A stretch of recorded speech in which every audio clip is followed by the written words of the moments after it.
diss, I'ma die by respect. Keep stepping on niggas, put my foot on their neck. Send that boy up like that boy was possessed. All he said was to find that bitch on the wrist. Shit get lit like we having a fist. The kid by himself, he making a mess. I just say that I ain't even gon' flick. But when this shit go out, don't tell her what's next. When the game pop out, we always be fresh. Might take a bitch and hit no ticks. Now you don't like a little bitch, you scratch. You need some bitches, I gotta confess. They say they don't like us, they hate on our flesh. These fuck niggas already know that we still. That buck on the beat, he making a mess. You send out a test, I'm giving my best. And we on your ass, you ain't getting no pass. That motherfucker, he move like the flash. Put you on the news, put you on that channel. Bitch, I go stupid, I ain't never had manners. Sit on my hip, bitch, you know it do damage. You better watch out if you hang with them battles. I stay with them steppers, you know we gon' catch them. 93 babies, you know that we bout it. Play with us, bitch, you get hit with a full clip. Bitch, I'm on bullshit. Bitch, I'm with my old dude, you know we ride with full clips. And bitch, you don't want to do shit, you know we go stupid. You better watch what you say, cause all my bros got on toolies. Little bitch get hit lip to hip. Keep at the scan, ain't gon' change the whip. I let out to me, let me refill the clip. I don't really drink, I might take a sip. I don't advocate and let that bitch trip. See the true color and let that bitch trip. Whatever I got, I bet that bitch get. Whatever you do, you better not slip. Twinkle on the target, he ready to trip. Whatever you need, you know that we got it. Trap at my sport ass, just a little hobby. Want shit under my tree, I knew I was naughty. You can come see me, just pay the deposit. Niggas be gay, just come out the closet. Take water in the freezer, they find it more frost. I'm spreading these rats, I don't need no water. Niggas don't hate you, but what do you call it? They ain't on the drill, no niggas dissolve. They broke in the draw, I'm telling the ball. You sports on a mission, and that's when you lost. That bitch fucked up, that bitch can't call me. Y'all niggas fucked up, I'ma show you how to call me. Step on the scene and I shoot like a small. They don't give a fuck what the law be. Wanna die by the diss, I'ma die by respect. Keep stepping on niggas, put my foot on their neck.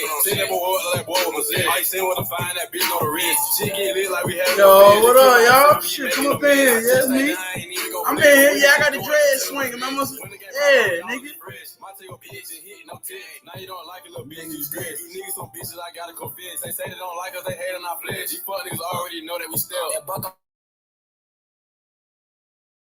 Need me 100 or better, yeah. Post on the block with Berettas, yeah. I hang with some real deal steppers, yeah. It's hot, I still got on my sweater, yeah. You played it on plucking your feather. Who that? It's me, nigga. I'm rocking with niggas that's pushing them P's. That motion can never get better, yeah. I'ma die by the diss, I'ma die by respect. Keep stepping on niggas, put my foot on their neck. Send that boy up like that boy was possessed. All he said was to find that bitch on the wrist. Shit get lit like we having a fist. The kid by himself, he made it. This my home. Boy, yo. Shout out to the plug. When the game pop out, we always be fresh. Might take a bitch and hit no ticks. Now you don't like a little bitch, you scratch. You need some bitches, I gotta confess. They say they don't like us, they hate on our flesh. These fuck niggas already know that we still. That buck on the beat and he making a mess. You send out a test, so I'm giving my best. Yeah. Hold on, my niggas got another song. Hold on. You talking about Ace, nigga, what the fuck is you doing? Hold on, nigga. Yeah, this my homeboys, man. Shout out to the motherfucking Jeep Bird, nigga. Y'all know what's going on. I ain't home right now. Niggas know I'm about to step through. So as I step through, they like, damn. Yeah, man, this is my street niggas. Play you late. Play you late, man. Life in the cut, he gon' let where you stay. You better not forget, he gon' post with the Drake. We all on go, y'all niggas afraid. Sam in the cut, he dropping no rate. Let my bros out screen GBDK. You playing both sides, y'all niggas ain't safe. That bitch can't too close till they give me my space. My bro on go, he gon' hit at a face. Big Mama Body Salute. Yeah, these my homeboys. I'm putting them on. I told them I'm gonna give them a shout out. I'm getting everybody from my city to shout out. I'm gonna put everybody from my city on. Fuck it. It ain't my city, but shit. These other niggas know me from. He started the strain. Don't care where we at, can go up in flames. Pray for my bro, he up in Ukraine. A nigga from the church trying to run us some change. My city, you killing it, you got a name. Give you some money, they say. That nigga dropped a video and everything. I'm gonna drop his channel and shit. I got some homies that bear different names, but at the end, it's all the same. If it ain't mine, give a fuck what you claim. Pull up beside all he sees is a flame. He said for school, so he hot in the street. He don't want to scrap shit to get it at beat. It don't really matter, he'll come eat his heat. He should've ran track, he like to use speed. You play with my games, gon' cost you a fee. You better have a bad, this smoke ain't free. Keep up his close, these hoes like to sneeze. You know you did wrong for covering that free. When the odds are high, we gon' go on a spree. You step in this field, better lace in your cleave. If I catch it out bad, but I start copy, please. You better not get mad when your bitch on her knees.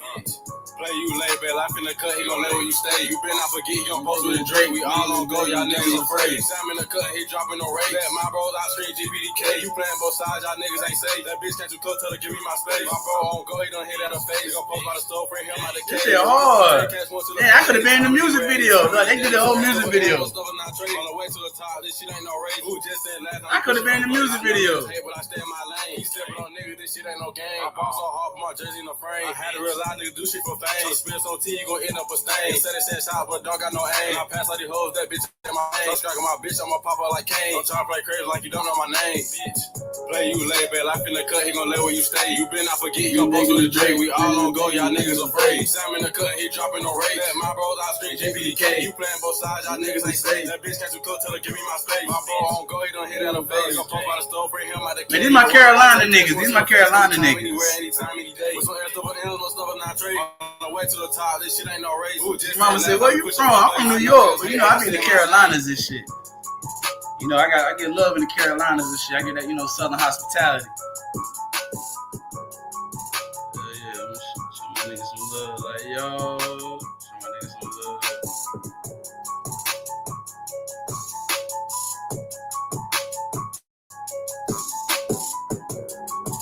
Yeah. Give my boy a shout out real quick. Hold on, y'all. I'm gonna post his channel on the Jones real quick. What up with y'all? What's good? I told niggas to come over here. Niggas don't know where we at.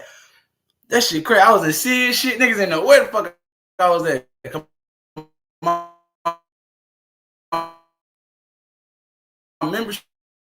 Yo, chill out. That's the vertical. How you do that? Yo, I keep sharing the vertical. My fault, y'all. I don't know why that shit keep doing that. That shit wild as shit. Which one is it? That's the vertical. That look crazy. Yo, y'all saw Lester today, man. Lester over there looking wild as shit.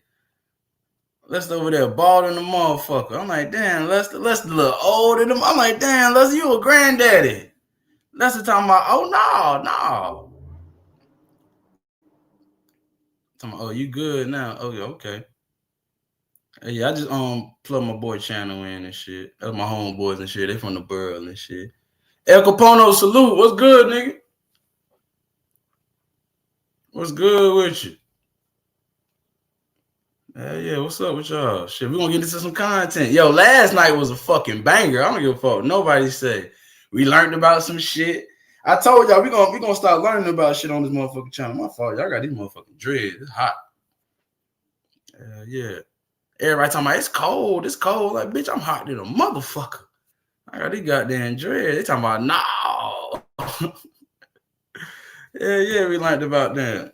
Hold up. Learned about goddamn JJ crazy ass. I don't want to say her motherfucking name. The YouTube might start fucking up and shit. Gonna say, nigga, you know you can't say her name. I'm like, damn, I can't say her name? Shit. Hell yeah, I'm on here rocking out. Yeah, let's see what's going on. Yo, y'all seen that short I put out? I put a little short out and shit. I told you I can still put shit out, but I just can't go live. That shit's stupid. Hating ass niggas, bro. Shit. Shout out to Sis. I was over there and shit.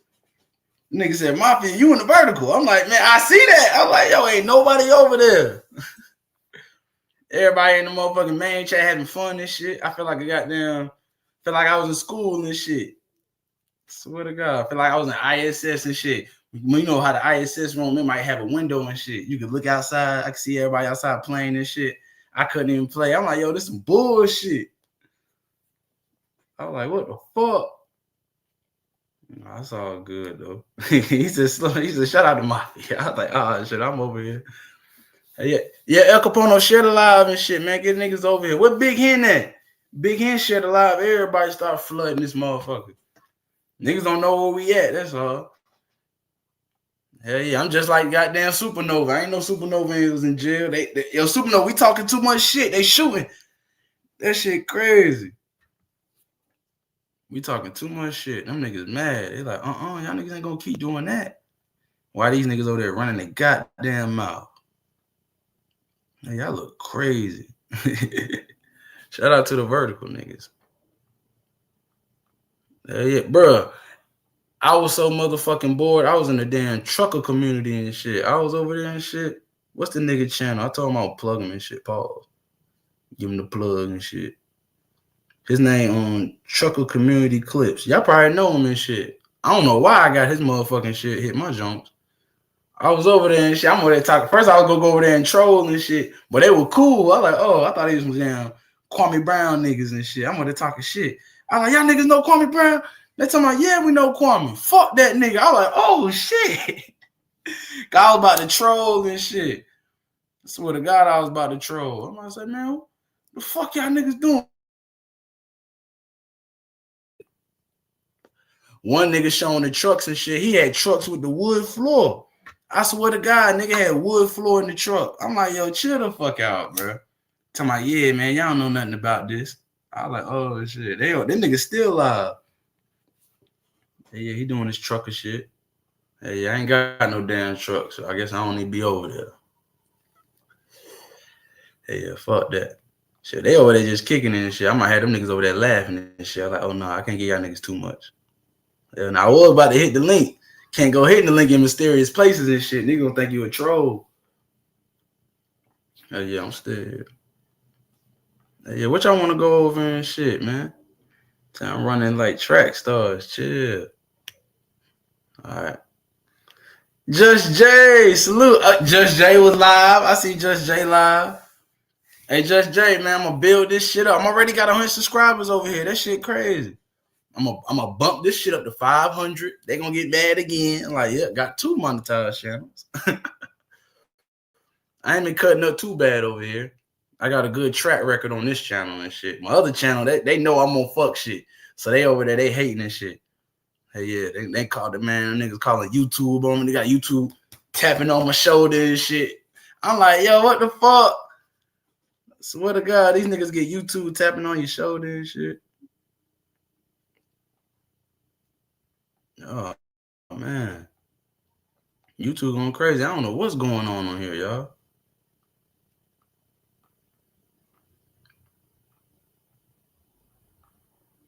Now give me 1 second. I'm trying to see what's going on. Somebody hit the fucking link.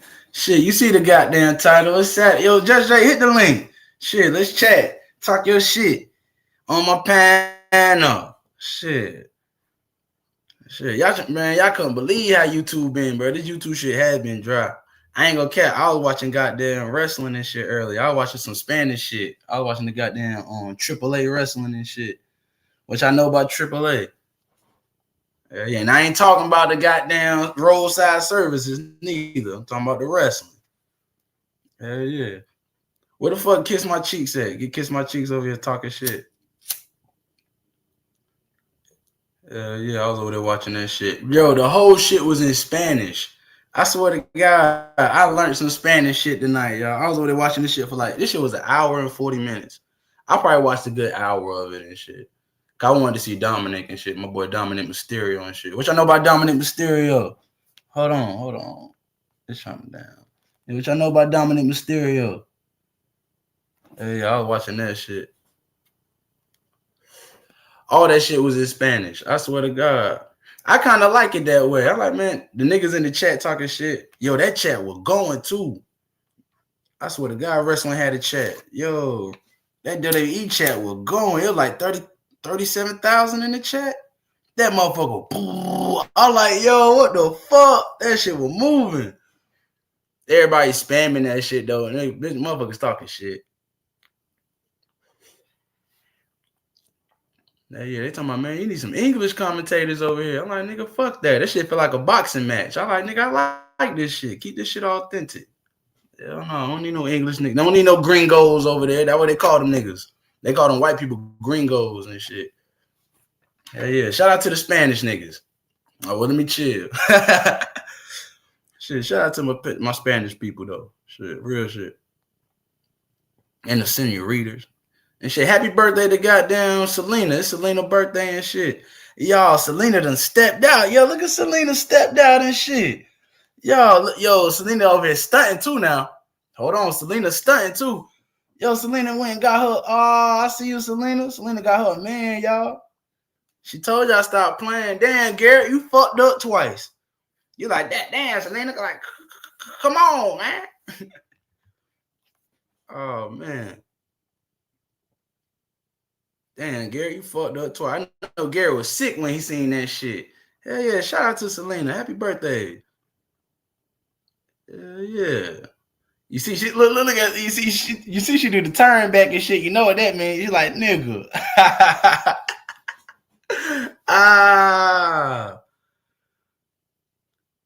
Somebody get you one. Chill, you wild, El Capone. El Capone, as soon as I touch down in the city, niggas going down, nigga.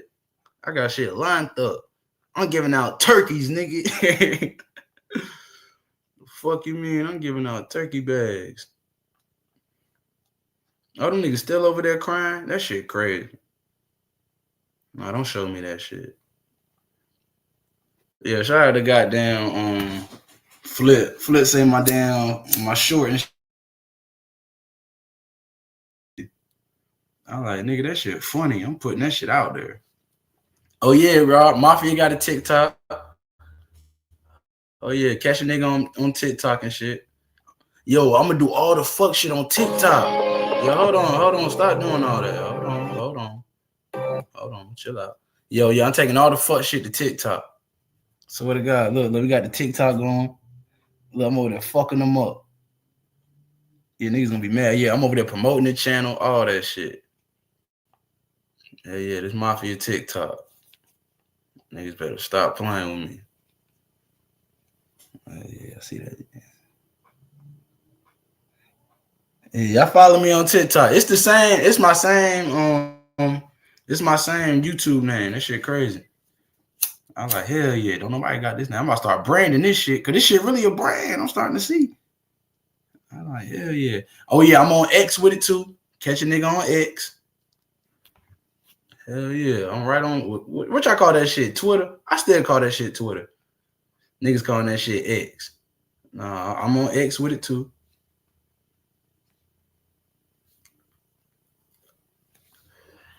Hell yeah, catch a nigga on X. King Mafia everywhere. Hold on, I got the mirror effect going on right now. Oh, I can't even fix it. I'm on the laptop, man, motherfucker. Hell yeah. It's the same name up there as well. Nah, my shit over there, Over Your Ant. Over Your Ant 6. Yeah, I gotta catch me over there. I'll be different places. Yo, Judge J, hit the fucking link, cuz. Hell yeah. Shit, I'm about to roll up another blunt. I'm trying to chill with y'all.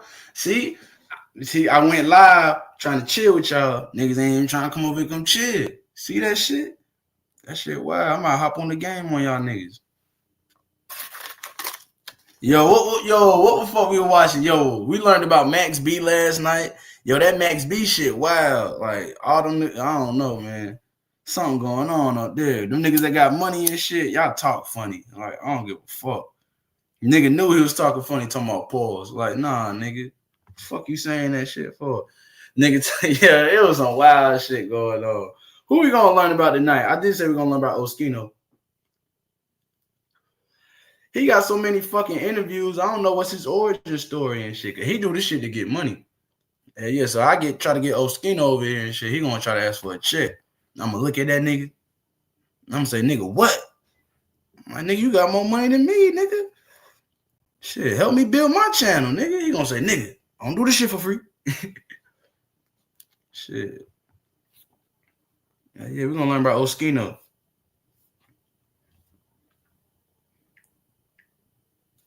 I went cammed up for niggas. I thought the cam up was going to do it. I thought the shit was going to do it. On my dad, I thought this shit was going to do it.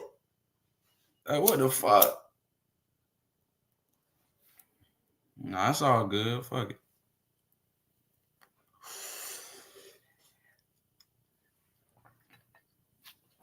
Yeah. Okay, hold on. We about to learn about Oskino.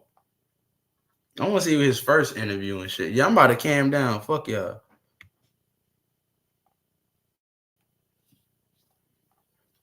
Yeah. Hey, then where Courtney Peach at? Courtney would have been proud. She like, oh, he was cammed up.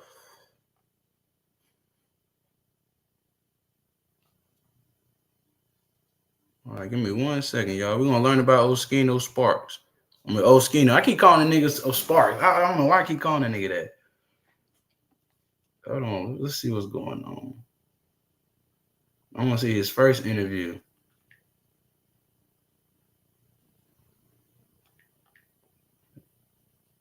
First. Hey, I'm trying to see a nigga first interview. Okay, here we go. This shit from Vlad. I think Vlad might try to do some shit. Cause I know my nigga got his own channel and shit. Mac, man, first 48 man podcast, man. You ain't watching this, you ain't watching nothing, man. Is Quiddy turning into a bad rapper now? I mean, it will make sense. All right, we're gonna watch this right here. He's too good to be a bad rapper. Shout out to goddamn. That rapper still got that. They still got that stigma. His lines, his bars were just used in the battle. But you still get the stigma. I think Vlad kind of cleans it up a little bit though. All right, we're gonna do it from Vlad. Hey Vlad, shout out to motherfucking Vlad. Fuck you, Kwame. Shout out to Vlad TV. Shit, he ain't do nothing to me. Shit, we're gonna go over your interview, big bro. I'm gonna put this shit on 1.5 though. TV. Finally on Vlad TV. I mean, y'all popping, man. Hey, it's crazy because I've been on the Breakfast Club, Text Tone, Drink Champs. This like the final stop. Like, I mean, the final stop. TV. I mean, so yeah, I covered all the final boss, the final boss level right here. Yeah. I mean, for sure. Well, this is your first time here. I want to start at the very beginning. Okay. Born and raised in North Philly. Yes. Now, your parents kind of had a very unique situation. Oh, so he a Philly nigga. Well, so your dad was 20 years older than your mom. Yeah. Damn. Yeah. Okay. How old was your dad and your mom when they had you?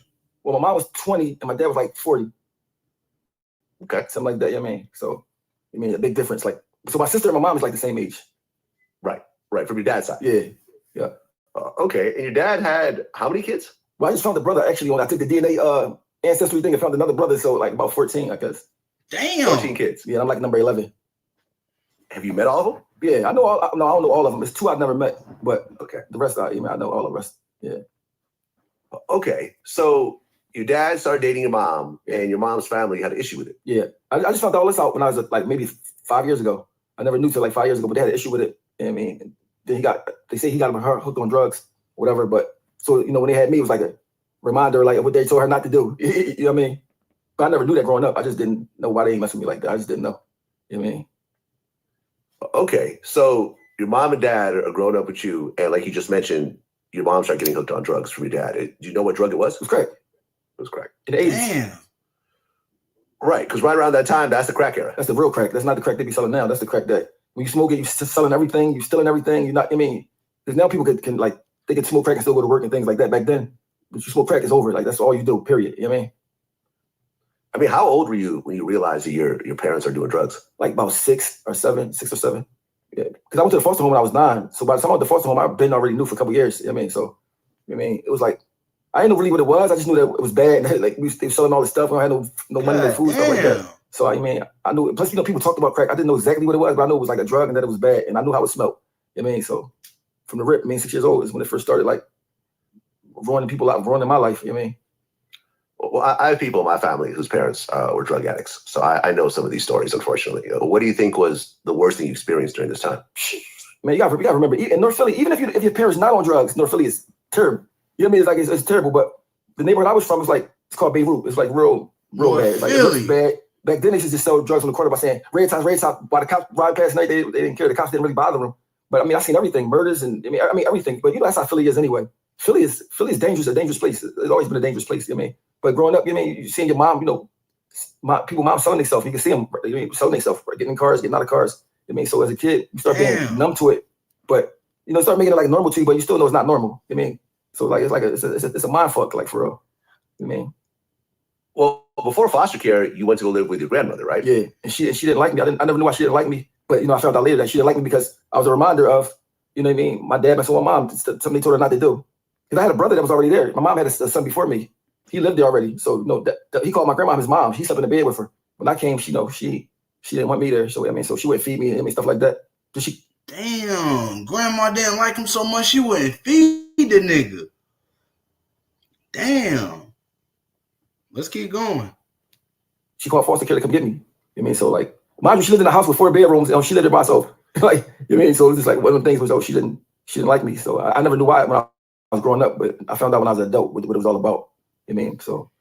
Well, right. When social services came to take you and your siblings, your grandmother said to leave your brother to take you and your sisters. Yeah, yep. And my brother was older than me by like a year and a half. She's like, no, don't grab him. Take them, man. So it was like, imagine they came in there, physically snatch you out the house, take you away somewhere. Don't tell you where you're going, nothing like that. And it's a 9-year-old, with your 2 little sisters, it's like kind of like, it's real heartbreaking.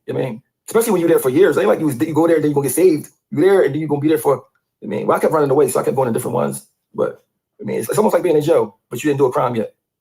You know what I mean? Well, first your mom gives you up, then your grandmother gives you up. Yeah. So are you just dealing with a lot at this point in terms of abandonment issues?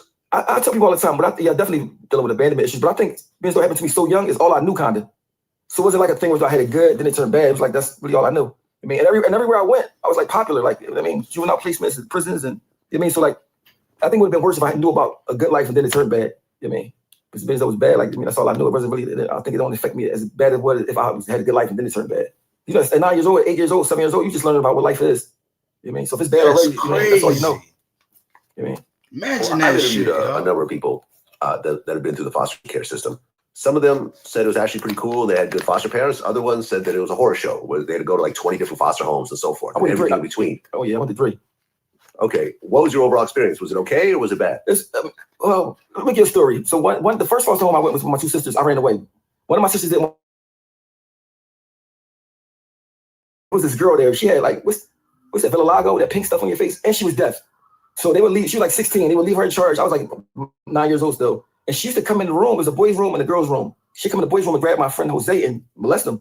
Right? What the Take him fuck? out the room because she was big. He was like 9. He was like the same age as me. Take him, do whatever. And that's why he's like I'm asleep, and I was so scared of her. Right? What the fuck? Yo, y'all hear this shit? Yo, Oskino, you got a big story. What the fuck? Yo, y'all hear that nigga? I know I didn't hear what the fuck I just heard. He said the girl had vitiligo and she was blind. Like, hold on, what? Then they said they would leave. She was like 16. They would leave her in charge. I was like, the first foster home I went was with my 2 sisters. I ran away. One of my sisters didn't want to go, so I left both of them there. I said, y'all got to stay together. And the second one I went to, it was this girl there. She had like what's that vitiligo, that pink stuff on your face, and she was deaf. So they would leave. She was like 16. They would leave her in charge. I was like 9 years old still, and she used to come in the room. It was a boys' room and a girls' room. She'd come in the boys' room and grab my friend Jose and molest him. Right? Yeah, take him out of the room because she was big. He was like, nah. Y'all hear that shit? So a 16-year-old deaf girl molesting 9-year-olds. Yo, this shit sound like a big story. Let's Oskino, keep talking. He's like the same age as me. Take him, do whatever. And that's why he's like I'm asleep. And I was so scared of her, right? Then they used to make us do yard work. So one day we in the yard doing work, and she came back. She like punched my butt, and I turned. You know what's some things called? You do like the sheriff's like you. Brutus the Barber Beefcake used to, wrestling used to have them, remember? Anyway, I turned around like poked her with him. Not nothing hard to make her bleed or nothing. But she started screaming, he tried to kill me and this, that, and the third. And she told the people on me, and you know, I was young, I didn't ask me what happened. I wouldn't say nothing because I was scared. I mean, I didn't say nothing. So they took me to another foster home that was like jail, locked in. Because they looked at like I was a bad person. They didn't know what she was doing. I mean, and I didn't say nothing because I was a kid. I was like, so the last foster home I was in was kind of rough. It was like bars. Like, I mean, it's like jail basically, but it's just a foster home. I mean, they take you to school on a van and sit in the classroom with you. They actually sit in the classroom with you. I mean, so like, I mean, it was like, it wasn't good for a kid. But plus, you already, when you're in a foster home, you're not getting no love, not getting no attention. There's a lot of kids. I mean, no one care about you. It's just not good to grow up in a place like that. Period. Even if it's you're not getting like no physical or sexual abuse, it's still bad because you by yourself. This is the absolute best. Y'all, this shit crazy, y'all. Your phone clips right into it. Yeah, that commercial came right on time. You need to fend for yourself. Well, as you're going through this, at one point you end up doing your first robbery. Yeah. Well, first I broke in the newsstand. So I ran away from the third foster home. I broke in the newsstand. I got caught breaking in the newsstand. And when you do a crime, no matter how small it is, and you went from foster care, you got to go to a placement. They know you don't have nowhere to live at, so you automatically go to a placement. So I started going to placements right then and there. So I ended up doing like 5 years before I was like 16. I was like, different places. So then I went to adult prison when I was 16. So it was like that was just the placement. I mean, it was like it's basically getting graduating in the system from foster care to juvenile placements to adult prison. Pipeline. Damn, okay, he was in the Johnny. You end up robbing a newsstand at how old? Well, I was trying to break in it. I was 9 or 10 because I just ran from the foster home. I was trying to get some candy out. Newsstand stands had the candy in it, and I didn't even get in it. They caught me trying to break in it, and then I went to a place, I think it was the St. Michael's for that. Then I started doing robberies after that. Because when I started going to juvenile placement with the bad kids, they started telling me about how to really be bad. So plus my neighborhood my brother was doing all the same stuff. Like my whole neighborhood was doing robberies and shootings, and so that's all I really know. Damn, it was like kind of normal. To be honest with you, at a young age, you don't really don't know that this is so wrong because that's all you really know. It's everybody's doing it. And you gotta remember, this before internet, this before phones. If you don't know where somebody at, you can't find them. If you don't know where your mom at, you can't find her. So you really basically out on the streets on your own. It was rough. Well, one of your first robberies, you used a cap gun. Yeah, it was by mistake. I had a cap gun. My grandma locked me out of the house, So I was crying sitting on the steps like she like wouldn't let me in. And I had this cap gun in my hand. I was walking down the street and some older man saw me with the cap gun and thought it was real. I was like, wait, son, wait, don't do nothing. Don't. So he had 2 bags of groceries in his hand. And I remember running through the groceries and I took his ring. And I had to throw the ring like $400 or something. And after that, I was hooked on robberies. Like, yo, I could. It's so crazy how $400 made my whole world seem different. I mean, like I felt like everything's okay now. Just $400, I felt like everything was okay. That's how you're in poverty for real. You know what I mean? So. How many total robberies do you think you did in terms of actual armed robberies? Probably 40. 40? Yeah, probably 50, 40, yeah. Wow. I mean, robberies was my thing. It was like, you know how some people go to work? What I would do, I used to do robberies and then I spend the money because I know I'm going to do another one. It wasn't like I was still real. I mean, that was my job, like, for a while. Oh, shit. And I never got caught. And I never got caught for nothing. But they ended up locking me up for somebody told on me. You know what I mean? Somebody told on. Everybody told my people come over that. No, that's my statute of limitations is over. So, plus I beat them. But I started doing robberies when I was about young. I stopped doing robberies at 17. Okay, well, robberies don't always go as planned. Yeah, but when you broke, you don't care about none of that. You know what I mean? Let me tell you how crazy I was with doing robberies. It was like my job. I had somebody pregnant before, right? They said they needed an abortion. I said, well, how much is it? They said $400. I went right around the corner, robbed the store, and got the $400. Like that was like my job. Like I mean, it was like that's by myself. I used to just do it. I mean, so like that was how I got money for a while. Damn. You know, like, that was basically how I got money. It was fast. You ain't got to be standing on the corner. You know what I mean? So like that's what I used to do. But then I got locked up for it at 16. They charged me as a stop doing that. You know what I mean? So that's what ended my robbery career. You know what I mean? All right, because we talked about you actually robbing an old man, but you started robbing sneaker stores. Sneaker stores, markets, It's highly favored. Salute. Whatever I seen that looked like it was sweet. Yeah, we're going over this damn Oskino and It's so Sparks. crazy. I think back on the time, I'm like, I keep calling this nigga Sparks. We keep going over this Oskino on this Oskino interview. He a rapper. He from State Property and shit. He going over his story, he telling his life story and shit. I don't know too much about him. He got so many interviews and shit. So we just took it to Vlad. Yeah, we getting to know the nigga. Pause. I could have did so much stuff not knowing my worth. I mean, because the store, some robbers you might get $100. I ain't gonna cap. This a real nigga. He ain't saying no such shit. I hadn't had to say pause not one time. That's how you know this a real street cat. Real niggas know real niggas. I ain't had to say pause not one time tonight. Let's keep going. But if you get caught, you're gonna do 10, 20 years. You know what I mean? But you're not even thinking like that. You're just so lost that you don't even understand your worth. You know what I mean? Okay, so in terms of how much you were getting back then, the minimum was what, $100? Yeah, minimum probably about $100. And what was the most you ever got? Well, as far as just a gun robbery in the store, probably like $5,000. Like nothing super crazy. But I did end up getting a ring one time. I got a ring one time and it ended up being worth like $15,000. You know what I mean?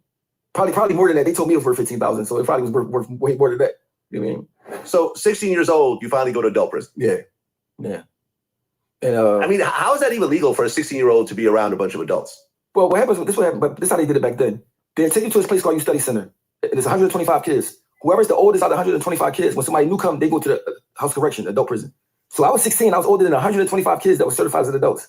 They sent me to the house of correction in 1995. And they keep you on a block separated from the adults. Right? Mind you, my sister worked there.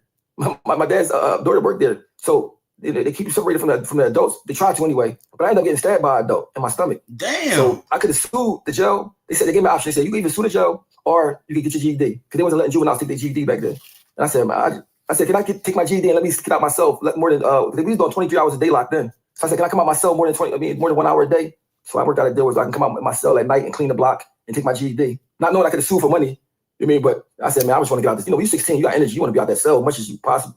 So I ended up taking my GED, got the second highest score on the whole state. Nigga say he got stabbed in the stomach. Fuck no, I'm suing the prison. That took it. You know what I mean? So I made a plan. When I got out of prison, I was going to try to change my life. Oh, I got commercial. Oh. They trying to give me commercials and shit. Hell no, nigga say he got stabbed in the stomach and shit. Nigga, he got me fucked all the way up. I mean, if I beat the robberies, I had 5 robberies I was fighting. I had a public defender. I beat all 5 of them, man. It took 13 months, but I beat all 5. It was crazy. I beat all 5 robberies, man. I mean, it was one robbery, right? It was a guy. He said, came on his truck and I shot his dog. I'm like, and I remember doing it, right? So when they in the courtroom, the guys on the stand saying, yeah, he did this, he did that. In my head, I'm like, yeah, I did it. Damn, I'm done. Come to find out, I was locked up for something else when that happened. So they said it wasn't me. I'm like, damn, I was did a robbery just like that. I swear, you know what I mean? So they ended up throwing that one out. That was like the last one I had. and then I was free. So after 13 months fighting cases, in adult prison, they let me out. And I was like, man, I gotta find something that I can do that's not illegal. You know what I mean? So, well, while you're going through all this, you talked about how your mom would actually snitch on you if you didn't give her some of the money. Yeah, but she did that when I was getting money. Like she started doing. My mom got me locked up a few different times. You know what I mean? Damn. So like she did something like 4 times, I think, 3 or 4 times. I mean, just for sometimes we don't argue with nothing. She just like whenever she felt like, whatever. I mean, that's a hurtful thing, man. You know, it's a real hurtful thing, especially because everybody gonna believe your mother. Whatever your mom said, they gonna believe her. They like, especially when you out here doing shit for real. They're like, he did it. I mean, it's like hurtful. No, you didn't do it, but you can't. I wouldn't even say I didn't do it because nobody wouldn't believe me. You know what I mean? So like that shit was real hurtful, man. But but I ended up getting out of house correction when I was 17. I went to try to go to the army. So you know what I mean? So I ended up signing up for the army, but I was 18, so I couldn't go. He said I had to wait till I was 18. I passed all the tests, everything. I told my captain, I said, Miss, I gotta get money today. Like, I mean, like I can't. She's like, well, you got to wait 5 months, something like that. But I end up selling the cops some crack, get locked up. Damn. At 17. So I'm in the police station, and I said, let me just call the captain until I got locked up. I called her. She said, oh my God, you locked up. You said you needed money. Let me see what I can do. Man, 15 minutes later, 20 minutes later, they called my name. An army man is outside the police station. They picked me up. The case just went away. They put me in a hotel and gave me $65 a day till I turned 18. And then they sent me to Fort McClellan, Alabama to do my army. Damn, the army looked out for this nigga. Oh, shit. Damn, that's what's up. Yo, army nigga. For basic training. So the government can do what they want. You know what I mean? The case just went away. Like, just never had it. It just disappeared. Like, I mean, I said, damn. I mean, so, but if I never called her, who knows? I mean, but I called her, like I just called her and it worked. I mean, so. All right. So then you signed up to the army for 9 years. Yes, that's the longest they would let me sign up because of my age. I mean, I never wanted to leave. I mean, that's the first place I seen lobster tail. I seen it was something called cream chip beef. I never seen none of that kind of stuff before. Like I'm like, damn. Never leaving this. Like, so I was just there forever. I mean, but I ended up coming home and getting shot 9 times. Damn. Right. So you come home from basic training. Yeah. So you Damn, hold on. Niggas got shot and shit. Niggas be hating.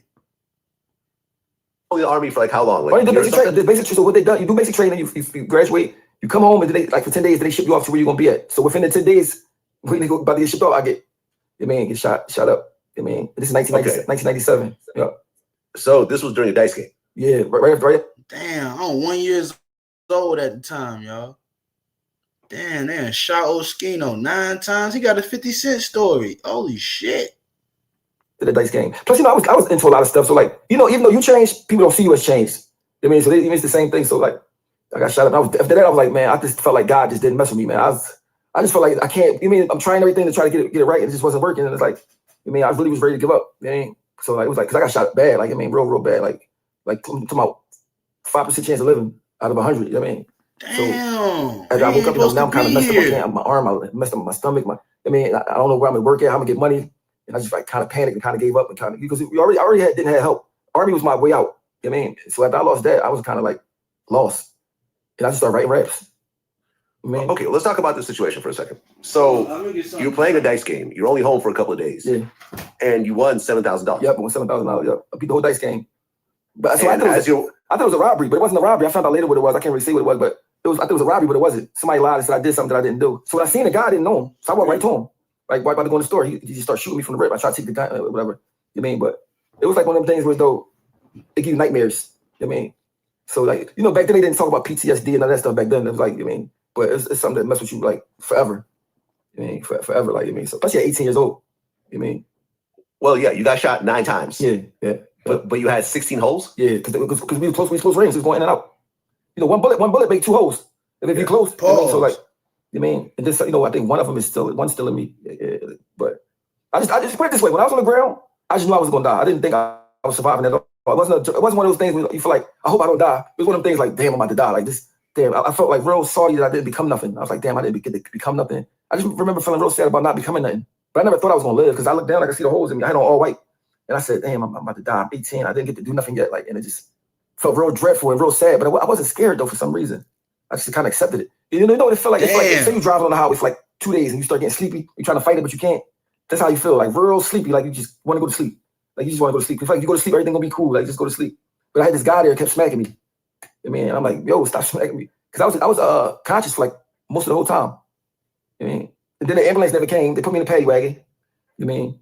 So like I said, you know, I knew it was bad when I seen the lady cop come up and she was crying. You mean? I said, oh my God, yeah, I'm about to die, man. Damn. $200. Guess I'll just rot until payday. Oh, got commercials and shit, y'all. Letitia, salute. Yeah, we in here watching this interview. We going over a rapper, Oskino. He from down State Property. He telling his life story and shit. I ain't know too much about him and shit, so we getting to know him and shit. These the question they should have asked Max B yesterday, besides all that damn hee ha ha and shit. Hey, yeah, salute. So you just won $7,000. You walked off, and a guy that you don't know walked up to you and shot you up 9 times. Yeah, I found out later on in prison what it was about. I thought it was about robbing me for the money, but it wasn't about that. You know what I mean? So like I just thought it was a robbery the whole time. You know what I mean? And the crazy part, like that kind of stuff was normal because somebody got shot the same place I got shot the next day and the next day and at the next corner of the street. Like it was the projects in West Philly back then. It was real treacherous. So like getting shot up, I mean, that was like a regular thing. So it wasn't even like a big deal. It wasn't in the newspaper, none of that. It was just like another person got shot. It wasn't, so it wasn't a big deal. That kind of made me sad too, because to me it was a big deal. But when I seen that it didn't matter, like, it's like, damn, this don't even matter. Like, Damn. So, well, if it wasn't a robbery, was it a retaliation or something? Put it this way, somebody lied about me doing something to them. Like, let's say, for instance, you grind for somebody and they tell you, like, well, he overrobbed me for the money that I had for you. Something like that. And I was known for doing stuff like that. So, it was something like that. It's just street stuff. But my thing is this: once you become part of the streets, you gotta take everything that come with it. Because I done did stuff like so, as a young person, and like you gotta take the good with the bad. So I never felt like I was just mad that it happened to me because I can't go make money. But I understood the rules of it. And what was going on, even though I was young. Plus, everybody was dying. Philly is a murder town. Like murder is a murder town, man. Like especially Philly. Now. But it always been like that. So like it was not a big deal. You get shot. Ain't nobody really feeling sorry for you. Ain't nobody like making it a big deal. Like it's just like another person shot. Like so, you gotta get on with it. Well, but you're still technically in the Army, and you're the victim in a situation like this. Why can't you just go back to the Army once you heal up? So crazy. I was shot up too bad to just heal up. Like I was too damaged for the Army. The Army got high standards as far as health wise. You can't even have flat feet. You can't. My elbow got shot off. Like I was like, so I couldn't go back to the Army. Plus, I didn't even know. Once I got shot up, my mind went straight to the street stuff. The Army stuff was going to finish for me. So if like I said, that just pulled me back down to the where I was and started trying to leave from. So. Okay, so here you are recovering from getting shot 9 times, and as you're recovering, you get charged with a murder. Yeah. What? Yeah, but I was only in jail for a little while for that because the judge saw that I was in the Army and that there wasn't really no evidence against me, and I was in a wheelchair. He just like kind of like tore it out. So, but I was in jail for like maybe a month. But being in jail when you like in a wheelchair is terrible. So I went from the Army. In the Army, you're in shape. You run this 5 miles in the morning. You eating good. You in your mind right, to prison in a wheelchair. Like for 18-year-olds, like it's a mind fuck. Like it's like you gotta have a strong mental. And I never smoked weed and none of that before. So like I just was like dealing with it like sober. And it was like it was some days I wanted to quit, but I always tell people quit and do what? You feel like you want to quit, but you still got to wake up and do something. So like I just try to figure out something, man. And I just trying everything. I wish I knew how to paint. I didn't know I knew how to paint. I'd have been painting. But one thing about me though, some people only talk to God when they're in trouble. I used to talk to God all the time, all the time. Like that's why I used to talk to you, like, about but it was good, but I was doing good or doing bad. So I don't know if he heard me sometimes or something. I don't know, because my luck was just so crazy. I heard Mike Tyson say something that was real strong to me one day. He said, "When the God favor you, the devil favor you too." So like you have real good stuff happen to you, but you have some terrible stuff happen to you as well. So my stuff never in between. It's like always super good, super bad. Like so he ain't lying. All right, so you end up beating that murder case. Mm-hmm. You're still healing up from the shooting, and you had a daughter around this time? Yeah, my daughter, when I got shot, my daughter was 6 months old. So she was like, she's a little baby. She's 27 now, nurse. She told me today, she said, don't go in there acting. That's what she told me today. She said, don't go in there acting up. So by her, I'm not acting up. I'm being a good dad, see? So yeah, I had my daughter. So that was my motivation to try to become something. That was every time I seen her, I was like, I don't want her to be like, at least have a dad that has something. Because my dad, I don't have that. So she's my motivation. For real, like she's my motivation. Even though I didn't want her at first, I gave her mom the money to get rid of her. The mom ain't get rid of her. But when she was born, I fell in love with her. Oh, so the abortion money that you went married for? So listen, she said, "Dad, you didn't want me anyway." I said, "Listen, I didn't. It's not that I didn't want you. I didn't know who you was gonna be. I didn't want nobody. I was 17. I didn't want nobody. I was scared. So I'm like, I don't know how to take care of myself. I'm gonna take care of you. But I did a good job. I did my best anyway. So yeah." Okay. It was her. That's kind of a funny story right there. You know, in a dark kind of funny, but X Insurance really just getting commercials and shit. And nigga wanted to abort a daughter. Now you're actually taking rap seriously, and the jail guys are rapping, but not really in the streets. Yeah, not really in the streets. I'm talking about nobody really in the streets even knew I rap. I mean, it was one day. It was a guy named Rick. He got a heavy spitters. He used to do the DVD stuff, whatever. He had a camera, and he was talking about this guy named Spud, my friend who rapped. And I was like, I'm better than him. Like, I was known for doing robbery, so they're like, you don't rap, man. I started rapping. Like, oh, you can really rap, like. And I guess hearing people give you a compliment about something that you're doing, especially at a time when you're going through a lot, it made me like, oh, I like this, and I started like taking it super serious to the point like I'm talking about that's all I did.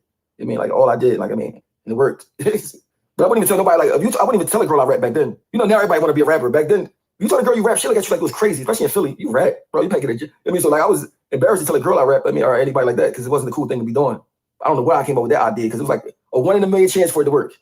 Like, okay, so at this time, did you know any of the state property guys? No, I ain't know none of them. I ended up knowing Sparks like later on, like maybe a couple years later, like maybe a year later. I mean, but I ain't no, I didn't know state property guys. Because, you know, the guys in state property, we only had a few rappers. We had like, you know, Major Figures was out at the time. Gilly was out. Gilly! There was only a few rappers and none of the people in state property wasn't one of them. I mean, so I didn't know them guys at all. So and I was just trying to get on. I mean, so. But in my mind, it was gonna work. I guess I willed it to happen, like spoken into existence. I said I was gonna get signed by Jay-Z. That's what I used to tell my friends. That's what I used to say. They're like, "Okay, man, get out of here, man." Ain't. But I mean, so like, I guess when you don't got no hope, you make hope in your head. You mean? Well, at one point, you drove 6 hours to go meet Jay-Z to Boston. Yep, in Boston. Right? Boston, yep. And this is just what? Just you by yourself? No, it was me and my manager at the time. Okay. When we get there, he walking out the back door, right? Christian come out the back door. I'm rapping to him while he's walking to the van, so maybe like 40 seconds.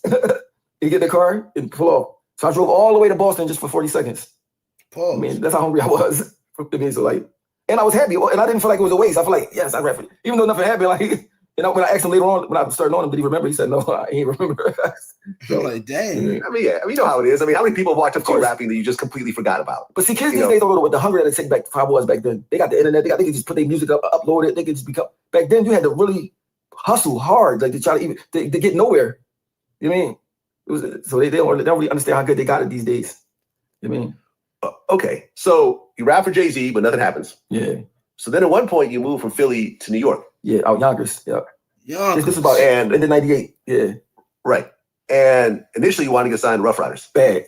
Yeah, I want to get signed to Rough Riders bad. Like, I mean, because I was on tour with DMX. He was with Jay-Z. They had I think Hard Knock Life tour. I think was what it was. And I was on that. He was cool with DMX and all of them, Mary J. Blige. So I was on the tour just seeing it. I mean, just seeing it made me want it more. I mean, I'm talking about I'm at DMX hotel room. This girls lined up outside the door waiting. I mean, pit bulls running around the hotel. I said, "Oh my god!" Like, he's buying cars in every state, like leaving some of them. Like, I want this life right here. Like, even if I get 10% of this life right here, I mean, so like, I mean, it was a good experience. It made me want it more. Like, I mean, so.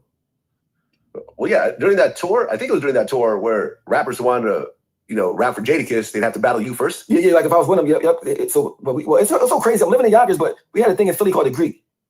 So I know Kiss and I think Styles was coming to Philly for the Greek. I'm like, you want to come with us? Oh, I'm like, yeah, I'm gonna go with y'all to back to Philly. Go to Philly. We in a hotel on I think 11th and Vine, and somebody trying to rap for Kiss, but I'm bad on the person. And these two guys just walk up to me like, "Yo, who are you?" Like, I said, we know Jay-Z. He looking for somebody, looking for people to resign. I'm like, man, whatever. I don't believe him. I'm like, man, whatever. They said, no, for real. Tomorrow we can take you up. I said, tomorrow. I really don't believe him now. But they end up, Sadiq, this ended up being true to their word. Went up there and, Jay-Z walked in there, So like he said, I got 5, Jay-Z like, I got 5 minutes, man. He can tell you really want to hear it. You know what I mean? But he don't know I've been practicing. I was practicing for like 28 months straight. I was actually practicing the rap for him the whole time. Like, that's the crazy part. Damn. You know, so like, so I wasn't even nervous. It's not. It's like I felt like this was supposed to happen. You know what I mean? And I seen his face start changing. He ended up being there for like 2 hours. And he's like, yo, let me talk to you in the bathroom. You know what I mean? That was it. And then my life changed. And I guess once you do something major like that, you start feeling like you can do anything. You start feeling like there's no limits to it. I mean, mind you, right before that, I felt like I'm not sure if I'm gonna make it in this life, period, in this world. Then after that, you start getting confidence and you start willing stuff to happen. And I really believe you can will stuff to happen, no matter what your situation is. I think if you believe it enough and you work at it, I think you can make anything happen. I don't think there's no need to have excuses for nobody. You know what I mean? Go ahead. That's real shit. Vlad. Hold on, I'm getting commercials, y'all. God damn, Vlad, like you want to watch the video? Gonna be commercials, nigga. I'm like, damn, I ain't got YouTube Premium. So I don't play YouTube games. Like 2 hours. He took you to the bathroom and said he wanted to sign. Pause. Yeah, but I said, well, listen. Yo, why Vlad say that? Yo, Vlad ain't shit. Vlad gonna go back and double back on that shit. Hold on, nigga. I caught that. You say you want to sign me? Can you just You rap for Jay-Z for like 2 hours. He took you to the bathroom and said he wanted to sign. Pause. Yes. Yeah, but I said, well, listen. You say you want to sign me? Can you just give me a hotel room? It's like, what? I said, listen, I don't want to go back to Philly because you gonna say you. I said you might say you gonna sign me. I go back to Philly and get killed or something. So I want to stay in New York and get signed before at least before I go back to Philly. Like looking at me like you don't understand how treacherous Philly was and how my luck was. I said, you know what I mean? So I stayed in New York, and the next day I went to Leo Cohen office. I mean, I didn't even know who he was at the time. I didn't even know how much I was gonna get. I didn't know nothing. I just knew like I'm about to be signed because nobody was doing it, so I didn't know who to compare it to. I mean, they could have gave me 5,000, 2,000 probably, whatever. I didn't know. I was like, man, it's better than nothing. You know what I mean? So like, it was like I never knew it was gonna be that big of a thing. Like, but mind you, there was no internet, so nobody knew. So I'm signed, but nobody knew. I mean, I'm going to Philly. I'm telling people, they're like, whatever. Oh, you're not signed. You ain't. They didn't even believe me. So like, I mean, it was crazy. Like, it was how times changed. Because imagine now if you get signed by Jay-Z, you go to the internet, tell people like it's gonna be a big story everywhere. Back then it was like nothing. It was still was regular. You know what I mean? But yeah. Well, the deal you signed was for $750,000. Yeah, it was like a deal. It was like this to make the album and all that stuff like that. But you know, right? Like they could have gave me 5,000. I'd have been happy. Right. I mean, like, because I just want. My nigga almost signed $1 million deal, y'all. Do y'all hear that shit? $750,000. Oh shit. He over here, yo. You can tell he humble because he just chilling like it ain't shit. He like, man, I don't give a fuck. Get in the game. People don't realize you gotta get in the game.